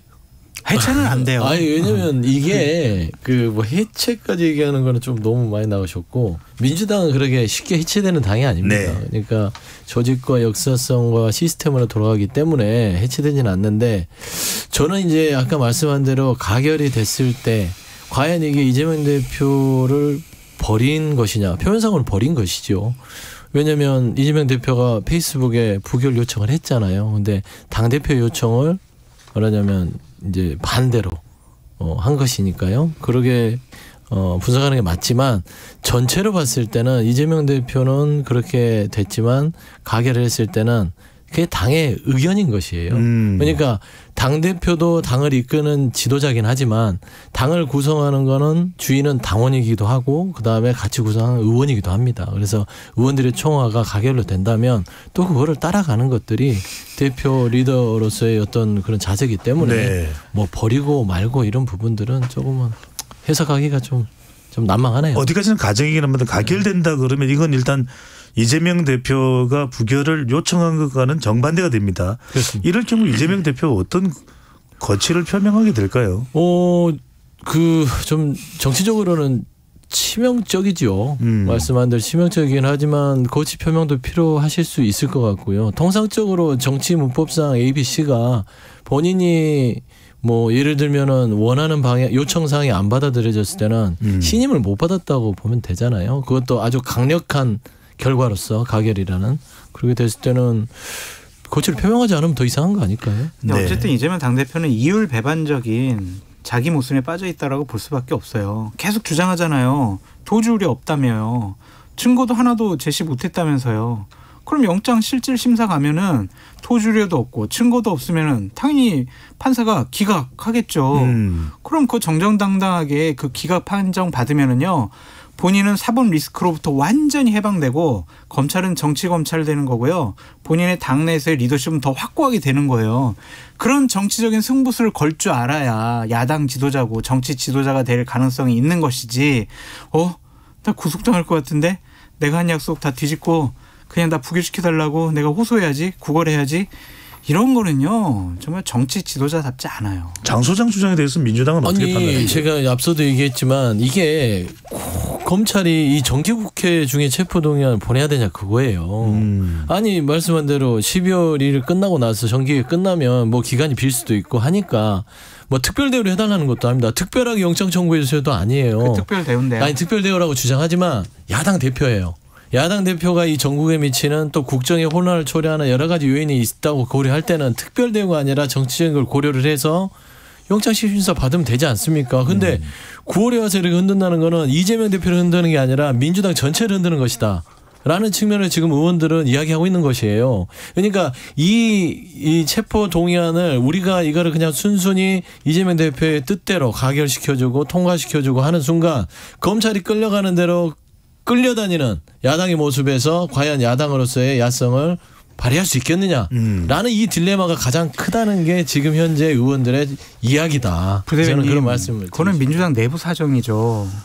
그런 이거 회기 때 구속영장 청구하고 체포동의안 보내면은 우리 민주당이 분열될 것 같은데 이 검찰 나빠. 이거 내부 사정이라니까요. 국민과의 약속을 지키라고 저는 말씀드리는 거예요. 누가 이재명 당대표 보고 체포동의안 포기하라고 했어요? 불체포 특권 포기하라고 했냐고요. 본인이 대선 전에 약속했고요. 지방선거 전에 약속했고요. 지난 6월 달에 국민 앞에서 약속을 했어요. 그 약속을 지키라는 거예요. 그 약속을 지키라는 건데 야 검찰 나빠. 이런 식으로 얘기하는 거는 말이 안 돼요. 네. 자 이번에는 오늘 있을 또 하나의 표결입니다. 한덕수 총리 해임 건의안이 이 대표 체포 동의안보다는 먼저 처리가 됩니다. 자 서영철 부대변인 네. 이건 통과 가능성이 높다고 봐야 되겠죠? 높다고 봐야죠. 네. 자 그런데 해임 건의안이 통과되더라도 윤석열 대통령이 10중 8구 이 거부권을 행사할 가능성이 높은데 안 될 가능성이 높은데 굳이 이 통과까지 해서 하는 이유는 뭘까요? 뭐라도 해야죠. 그러니까 뭐 윤석열 대통령 지금 야당 그다음에 본인을 비판하는 국민들은 없는 셈 치고 국정 운영 하시잖아요. 네. 그러면 없는 셈 치고 유령 취급한다고 아무 소리도 안 해요. 담벼락에 대고 욕이라도 해야 될 거 아닙니까? 김대중 대통령이 얘기했듯이. 그게 민주주의예요. 그러니까 입법부가 할 수 있는 일, 야당이 할 수 있는 일, 거대 이 의석수를 가지고 할 수 있는 거는 해임 건의안을 계속 하고요. 예. 정책 메시지를 주고 자 윤석열 대통령님 부담 느끼지 않으십니까? 물론 하나도 안 느끼시겠지만 그럼에도 불구하고 담벼락에 대고 계속 욕을 하는 행위라도 해야 민주주의의 발전을 저해하는 요인들을 그래도 뭔가 털어낼 수 있다. 지금 저희 민주당 얘기하는 건 윤석열 대통령 지금 뭐 체포동의안 때문에 가려져 있지만 너무하다. 저는 그렇게 말씀드리고 싶어요. 네. 자, 이번에는 좀 국민의힘 저도 얘기할 거 있는데 한덕수 총리 하시죠 그러면. 네. 한덕수 총리 해임안 통과됐으면 좋겠어요. 민주당 의원분들이 꼭 이 부분은 네, 통과시킵니다. 좀 가결시켰으면 좋겠고 총리로서 자격이 없어요. 잼버리가 잘 운영될 수 있도록 법과 제도와 예선 그다음에 인사 문제를 잘 처리했어야지 총리가 화장실을 휴지로 닦고 있어요. 그건 능력이 없는 총리죠. 그리고 이번에 그 대통령께서 3명의 장관을 지명했잖아요. 2차 개각이 있었죠. 원래 장관 지명은요 국무총리가 추천을 합니다. 건의를 합니다. 이 사람 좀 장관으로 임명하시라고. 제청을 하죠. 네. 네. 어떻게 이런 사람들을 제청을 해요? 어떻게 이렇게 문제 많은 사람들. 과연 국무총리로서 자격이 있어요? 헌법과 법률을 중대하게 위반하지는 않았지만 국무총리로서 자격이 없는 여러 가지 판단, 행동들을 했다라고 볼 수밖에 없고 여러 가지 중요한 사안에 대해서 대정부 질문 때 뭐라고 했냐면 죄송합니다. 저 신문 보고 알았습니다. 이런 식의 얘기를 했어요. 2번이나. 그런 총리가 왜 필요할까요?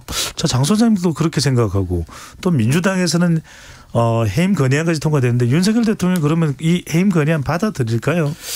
받아들이지 당연히 않고 민주당에서 욕하는 총리구나. 좋아. 잘하고 있어. 임기 5년 동안 국무총리 계속 유지.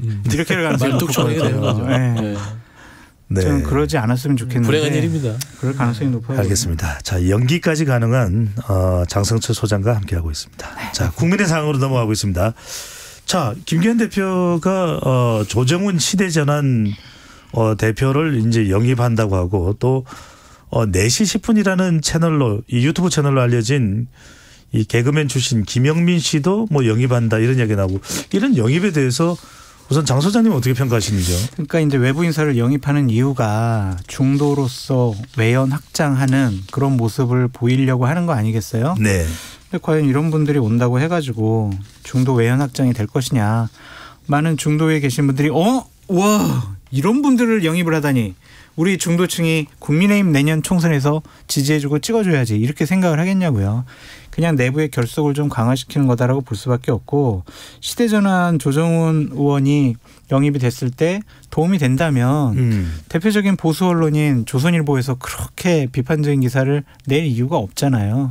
그러니까 이런 것들은 전혀 도움이 안 되고 이 대목에 그래서 장 선생님 여쭤보고 싶은 게 네. 김기현 대표가 지금 영입 등 자신의 운신의 폭을 넓혀가는데 이게 윤석열 대통령이나 대통령실에서는 원하지 않는 것 아니냐 이런 지적과 분석도 나옵니다. 이건 어떻게 보십니까? 그러진 않을 것 같아요. 그러니까 몇몇을 보면 예를 들면 개그맨 출신 유튜버 김영민 씨 같은 경우에는 대통령이 이 4시 10분이라는 유튜브 채널을 상당히 좋아하고 잘 보신다. 그러한 뭐 얘기도 있거든요. 대통령께서 좀 관심이 있어 하니까 영입을 한 것 같은데 되게 좀 갈등과 혼란이 생길 것 같아요. 예를 들면은 조정훈 의원 같은 경우에는 마포 갑출마시킨다고 하잖아요. 거기 최승재 의원하고 이용호 의원이 거기 당협위원장 나 시켜주세요라고 신청을 했는데 보류됐단 말이에요. 네. 그럼 그 두 현역 의원들을 뭐 제끼고 조정훈 의원 거기다가 당협위원장직으로 임명시킨다? 그럼 두 의원이 가만히 있겠어요? 그리고 이제 박영춘 SK 부사장 같은 경우에 춘천에 이제 공천을 주겠다라는 거예요. 거기 현역 의원이 있어요. 그럼 현역 의원은 그냥 가만히 있겠냐고요. 국민의힘 현역 의원이. 그러니까 이런 것들은 당내 분란과 갈등을 더 강화시킬 가능성이 있다. 외연 확장은 안 되고 불리한 구도만 잡을 것 같다라는 생각이 듭니다. 네, 민주당도 마찬가지일 것 같은데 뭐 내년 총선 앞두고 시간이 좀 남았다면 남았다지만 친명과 비명 앞으로 공천이 어떻게 되겠냐 이런 전망도 있는데 여기에서 갈등이 생길 것이다 라는 전망도 있습니다. 그걸 지금 논할 경황이 아니에요. 네, 그렇잖아요. 지금 뭐 당대표 체포동의안이 들어오고 가결 부결 그 가결이 되든 부결이 되든 당은 혼란에 휩싸이게 돼 있습니다. 그 수습하기도 바쁜데 지금 인재영입을 따질 때는 아닌 것 같고요. 저는 이제 조정훈 의원 잠깐만 말씀드리면 이거는 김기현 대표의 의중이 아닌 것 같아요. 아, 그래요? 왜 그러냐면 지금 아까 말씀드린 최승재 이용호 의원이 이미 거기에 판 깔고 어제 최승호 의원이 개소식까지 했던 상황에서 김기현 대표가 본인 캠프에서 도왔던 분들이에요. 네. 그러면 당대표라는 데 도왔으면 나름대로 챙겨줘야 되는데 이 조정훈 시대전환 의원을 데려오면 인재영입 1호인데 그냥 데려왔겠어요? 그러면 내가 데려오는데 뭘 원해? 그러면 나 마포가 원해? 이렇게 될 거란 말입니다. 근데 저는 주마등처럼 스쳐 지나가는 게 조정훈 의원이 뭘 잘했지? 뭘 잘해서 인재영입을 하지 했더니 김건희 여사 특검을 반대했더라고. 야, 이게 눈에 띄었구나. 저는 김기현 대표가 울며 겨자 먹기식으로 지금 강서구의 김태우 후보를 공천하듯이 울며 겨자 먹기식으로 지금 당을 이상하게 운영할 수밖에 없는 상황이다. 라는 측면에서는 이번 인재 영입. 그다음에 개각을 보면 그래요. 신원식, 김행, 유인촌 이 분들 보시면 결이 좀 비슷해요. 네, 그냥 사람 인재 하나하나가 이게 다 윤석열 대통령이 마음에 들어하는 사람들. 딱 내 스타일이야 하는 사람들만 자기 옆에 두고 있다. 뭐 유튜버까지도 자주 좋아하신다. 그러니까 조정문 의원의 또 김영민 유튜브의 영입이 다 저는 용산이 뒤에 있지 않고서는 김기현 대표가 이런 좀 비합리적인 비상식적인 영입을 하지 않을 거다 생각해서 저는 김기현 대표가 좀 짜네요. 네. 그러니까 이번에 영입하신 분들이 문재인 정권 하에서 중요한 역할을 했던 분들이더라고요. 국세청장도 하셨고 뭐 제주도 경찰청장 하셨던 분들인데 저는 진영에서 출세했던 분들이 진영이 어렵고 그렇기 때문에 여당으로 몸을 움직이는 것 이것은 대단히 부적절한 선택인 것 같다라고 말씀드릴 수밖에 없어요. 그냥 어려워도 힘들어도 한 길을 가야죠. 그것이 정치적인 소신이고 그것이 본인을 키워주고 중요한 자리에 임명했던 분들에 대한 의리라고 생각을 하거든요. 정치적인 소신과 신념이 어떻게 바뀌었는지는 모르겠지만 그렇게 좀 쉽게 배반하는 분들 언제든지 국민들을 배반할 수 있어요. 그래서 한 길을 가지 않는 정치인들에 대해서는 저는 상당히 높게 평가하고 싶지는 않아요. 네, 동감입니다. 배반은 안 된다. 자, 마지막으로 이제 문재인 전 대통령 관련 이야기 해보고 두 분 의견 여쭤보겠습니다. 자, 최근에 이제 9.19 공동선언 5주년 행사에서 상당히 현 정부에 대한 비판에 날을 세웠다 이런 분석이 나오는데 장 소장님 어떻게 보십니까? 안 그러셨으면 좋겠어요. 전직 대통령은 특정 진영의 전직 대통령 아니잖아요. 이제 그러한 강력한 지지층도 필요 없잖아요. 대한민국 국민들의 큰 어른으로서 역할을 해주셨으면 좋겠는데 이분이 이제 이재명 당대표 만나서도 싸워라 막 이렇게 또 얘기를 하셨더라고요. 왜 맞는 것이냐. 그냥 정치권에 서울에 당분간 발길을 끊으셨으면 좋겠고 자꾸 이런 발언하시면 내년 총선에 내 문재인 정권에서 일했던 사람들 공천 주려고 하는 거 아니야? 아니면 이재명 당대표보다 좀 민주당의 영향력을 확대하려는 거 아니야? 이런 정치적인 해석을 할 수밖에 없잖아요. 안 그러셨으면 좋겠어요. 예. 서영주 부대변인이 보시기엔 최근에 문재인 전 대통령 행보가 나도 싸우겠다 이렇게 해석될 여지가 있을까요? 이것도 제가 말씀드린 오죽하면 문재인 전 대통령이 그러겠어요. 오늘 오죽하면 진짜 이 나라가 이렇게 돌아가니까 한 가지만 안보 얘기만 할게요. 국민들이 이런 얘기를 해요. 윤석열 정부에서 안보를 이 정부 내에 전쟁만 안 났으면 다행이다. 이만큼 불안해하는 거예요. 다른 나라랑 잘 지내는 거 다 좋습니다.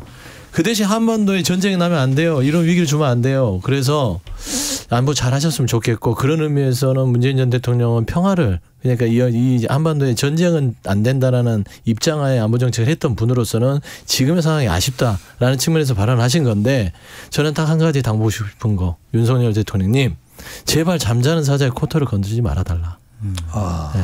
저는 그렇게 하면 문재인 대통령 서울 올라올 일 없다. 저 그런 말씀드립니다. 코털 건드려도 그냥 주무시면 안 될까요?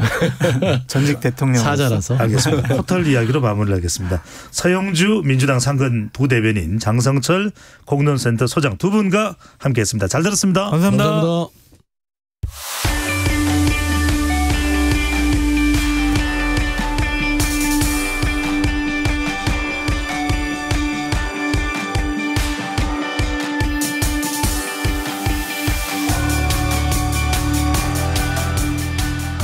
경제를 알기 쉽게 풀어보는 경제본부 시간입니다. 경제는 이분만 있으면 됩니다.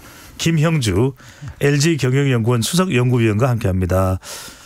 김 박사님 어서 오십시오. 예, 안녕하십니까. 안녕하십니까. 참 우리가 기름 이야기 언제 하나 했더니 이제 할 수밖에 없는 상황이 됐네요. 자, 우리로서는 뭐 예전에 1970년대 석유 파동도 있었고 기름값 오른다는 이야기만 들으면 심장이 덜렁덜렁한다는 분들 참 많으신데 자, 이 추석 명절 앞두고 다른 물가뿐만 아니라 이제 이 기름값, 유가가 올라가는 겁니다.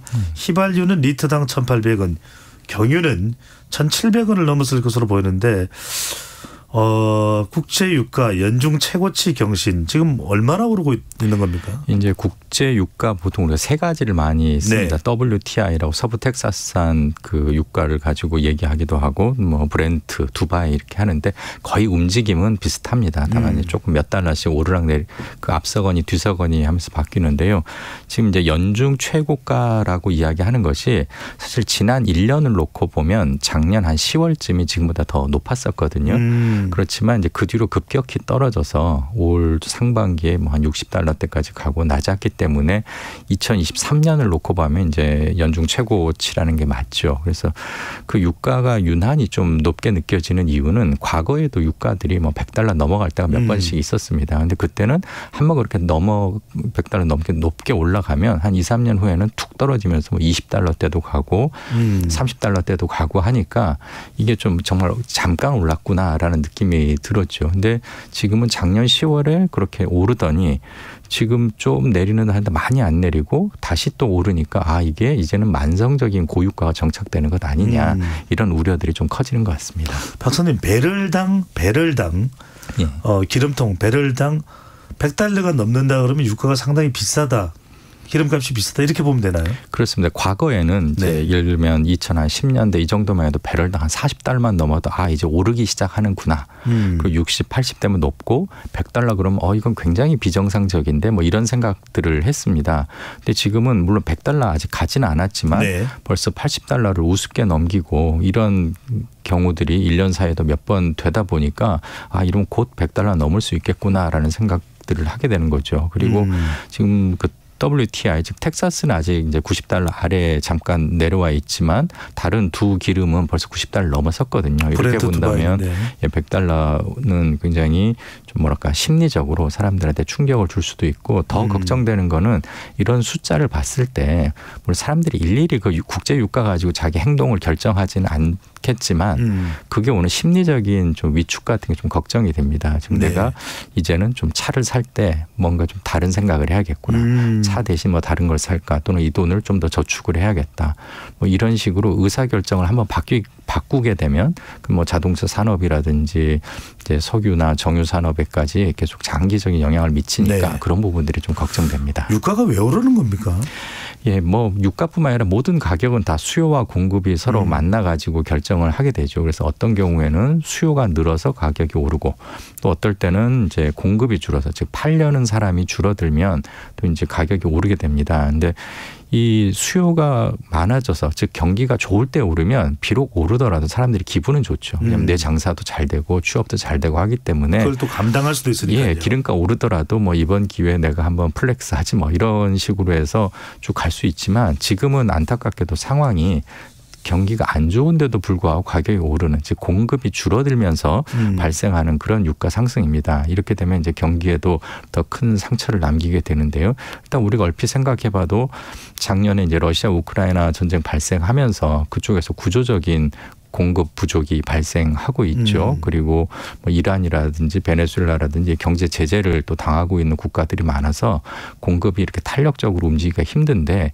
이런 상황에서 이제 사우디가 본격적으로 감산에 나섰습니다. 또 이렇게 경기가 좋을 때는 사실 감산을 하더라도 서로 산유국들 간에 합의가 잘 안 되거든요. 근데 경기가 안 좋을 때는 또 그게 좀 잘 지켜집니다. 즉 경기가 좋을 때는 내가 차라리 가격을 안 내리고 그러니까 공급량을 안 줄이고 조금 더 몰래라도 더 많이 좀 채굴을 해가지고 팔면 돈을 더 벌 수 있으니까 이게 잘 안 지켜지는데 경기가 안 좋을 때는 어차피 그 원유를 캐봤자 그 어디 배에다 실어놓든지 저장을 해놔야 되니까 그럴 때는 오히려 그런 감산 합의들이 잘 지켜집니다. 지금이 딱 그런 국면이라고 볼 수 있겠습니다. 이럴 때 그러면은 세계 유가에 미치는 영향이 큰데 뭐 미국이나 이런 주요 또 에너지 사용 국가들이 좀 오펙이나 오펙 플러스를 설득을 해서 더 생산하게 할 수는 없는 건가요? 예, 그게 이제 과거에는 그런 식으로 해서 몇 번 풀었던 적이 있습니다. 근데 이런 말씀드린 것처럼 이게 가격이 너무 낮다. 이래서 가격을 올려야겠다라고 하면 일단 공급을 서로 줄여야 되지 않겠습니까? 이제 그런 부분에서 서로 이해관계가 좀 안 맞을 수 있죠. 그리고 더 문제가 되는 거는 예전 같으면 이제 베네수엘라라든지 이란 같은 나라들도 다 이제 그 국제 시장에서 원유를 자유롭게 사고 팔았기 때문에 그 안에서 서로 그 좀 가격을 낮출, 즉 공급을 늘릴 계기가 있었습니다. 근데 지금은 그런 나라들이 미국으로부터 제재를 받고 있기 때문에 이쪽 새로운 플레이어들이 시장에 들어올 여지가 별로 없는 것이죠. 근데 뒤집어서 생각을 하면 미국이 어떤 국제적인 이슈로 그 문제들에 조금만 양보를 한다면 해결의 실마리는 얼마든지 마련될 수 있습니다. 근데 안 좋은 게 지금 미국 대선이 한 1년 조금 남지 않았습니까? 이럴 때는 그런 식의 어떤 제재를 풀어주는 게 마치 리더십의 실패처럼 유권자들한테는 인식될 수 있어서 그 부분을 기대하기는 어려울 것 같고 차라리 그보다는 기존의 이제 산유국들과 미국이 뭔가 새로운 합의를 해가지고 지금 산유국들 뭐 사우디 입장에서도 결국 이렇게 감산을 하는 이유가 지금 이제 장기적으로 보면 사실 석유라고 하는 에너지 자원이 쓸모가 없어지는 것은 이미 정해진 미래 아니겠습니까? 그래서 2035년 이후로는 내연차도 안 쓰겠다고 하고 그러니까 결국 석유를 무리하게 많이 그 개발하기보다는 차라리 높은 가격으로 장기간 팔아먹는 것이 국익을 위해서 더 낫다라고 생각을 할 수 있고요. 또 사우디 입장에서 지금 뭐 네온 프로젝트라든지 돈 들어갈 일이 많은데 그런 쪽에서 어떻게 실마리를 좀 풀어주면 즉 꼭 원유가 아니더라도 미국이나 유럽에서 그 투자에 참여해 주겠다든지 뭔가 다른 그 인센티브를 주면 사우디나 이런 산유국들 입장에서 좀 늘릴 여지는 있겠죠. 그래서 그 부분을 좀 주의 깊게 보고 있습니다. 그렇군요. 당분간 이 문제 해결도 뭐 간단치만은 않아 보입니다. 오늘 새벽에 미국의 연준은 금리 동결 발표를 했는데 당분간은 이제 긴축 기조로 가겠다 이렇게 이제 해석을 해야 될 것 같은데 고유가가 지속되면은 미국 연준의 태도 어떤 또 파장이 일어날지 또 궁금한데요. 예, 이번에는 뭐 그 금리를 동결시키는 거에 대한 컨센서스 거의 90% 이상 있었습니다. 그래서 그 자체가 새롭지는 않습니다만 물가가 좀 내려오는 분위기 아니었습니까? 미국에서도. 그렇기 때문에 이번에 안 올리고 이제 이번이 그 최상단이라는 게 거의 확정되지 않겠느냐라는 여론이 지난달까지만 해도 굉장히 많았었습니다. 근데 이제 유가가 불안해지면서 물가가 다시 오르는 모습을 보이고 있고요. 그러다 보니까 이번 연준 발표에서도 좀 여지를 남겨뒀죠. 한 번쯤 더 올릴 수 있다는. 연내예요. 예, 연내. 이러면 그 연준을 바라보는 그 시장 참가자들 입장에서는 연준이 지금 히든 카드를 하나 가지고 있구나. 언제든지 이걸 쓸 수 있는 카드가 있다는 걸 보게 되면 훨씬 더 위축되는 거죠. 만약 이번이 그 금리의 상단이었다는 것을 확인을 하고 이제 앞으로 내릴 일만 남았다라고 하면 뭐 투자라든지 이런 데 훨씬 더 적극적으로 했을 텐데 그 부분을 지금 이 국제 유가 상승이 좀 막아버리면서 좀 어려움이 생겼다고 보여집니다. 네, 변동성이 여전히 남아 있다 이렇게 볼 수 있는데 자 기름값이 이제 올라가면서 정부는 이제 유류세 인하 이 추가 연장을 이제 저울질하고 있는데 근데 유류세는 그러면 이제 좀 내려가고 안정될 수는 있는데 지금 각 대중교통 요금 인상은 또 예고돼 있거든요. 예. 이건 서로 충돌할 수밖에 없을 텐데 어떻게 해야 될까요? 그래서 보통 이제 정부가 바뀔 때마다 정권이 바뀔 때마다 이 정권은 어느 쪽에다 힘을 주겠구나라는 걸 유권자들이 판단하지 않습니까? 그래서 이제 경제적으로 좀 취약한 사람들한테 우선순위를 둘 건지 아니면 중산층에 우선순위를 둘 건지 부유층에 우선순위 이런 것들을 사람들이 정책을 보면서 관찰을 하고 판단을 할 텐데 지금 나오는 정책들이 보면 예를 들면 그 유류세 인하를 유지한다. 그러면 승용차나 자가용을 운영하는 사람들에게 좀 도움이 되겠죠. 근데 반대로 이제 대중교통을 많이 타는 사람들 입장에서는 대중교통 요금이 오른다고 하니까 이러면 경제적 취약계층에게 어려운 것 아닌가라는 식으로 여론이 형성될 수 있습니다. 그래서 지금 정부가 그걸 의도했다면 모르겠지만 만약 그런 의도가 없이 이런 결정들을 했다면 좀 더 신중했으면 좋겠고 분명 이런 것들이 초래할 수 있는 여러 이제 정치적인 반응들, 이제 내년 총선도 있고 그러기 때문에 그런 것들까지 좀 신중하게 판단을 해야겠죠. 예를 들면 대중교통 비용을 올리겠다라고 한다면 같은 이제 고통분담 차원에서 뭐 부유층이라든지 이런 사람들도 같이 좀 그 고통을 분담할 수 있도록 하는 그런 조치들이 병행돼야 될 텐데 지금 어느 한쪽으로만 자꾸 그 정책의 화살표가 가는 것 같아서 국민들이 불안해하는 것 같습니다. 아, 그런 균형도 좀 필요할 수 있다는 말씀이신데 오늘 우리가 새롭게 알아야 될 경제 관련 지식이 될 수 있겠습니다. 최근 인도에서 열린 G20 정상회의에서 발표된 인도, 중동, 유럽 경제 회랑 프로젝트가 만들어졌다고 하는데 어떤 내용입니까? 예, 그 이제 영어로는 IMEC라고 하더라고요. 그 인도, 중동, 유럽 그리고 이제 코리도 해가지고 그런데 우리 1대1로라는 거를 중국이 많이 하지 않았습니까? 네. 그래서 육상으로 벨트 하나 만들고 해상으로도 벨트 만들어가지고 벨트와 로드 해서 이제 1대1로 사업을 하면서 그 인도양과 뭐 동남아시아, 유럽까지 주변국들을 중국에게 좀 유리하게 끌고 가는 그런 국제 협력 개발 사업이었습니다. 그러면서 중국 입장에서는 이제 바깥으로 나갈 수 있는 항구들도 여러 개 확보하고 또 유럽과 직접 연결되는 철도나 도로도 건설할 수 있는 그런 굉장히 큰 프로젝트였죠. 근데 그게 중국이 요즘 이제 재정적으로 어려워지면서 기대했던 효과를 좀 못 거두고 있고 또 약속했던 자금들을 자꾸 회수하는 사태들이 나타나고 있습니다.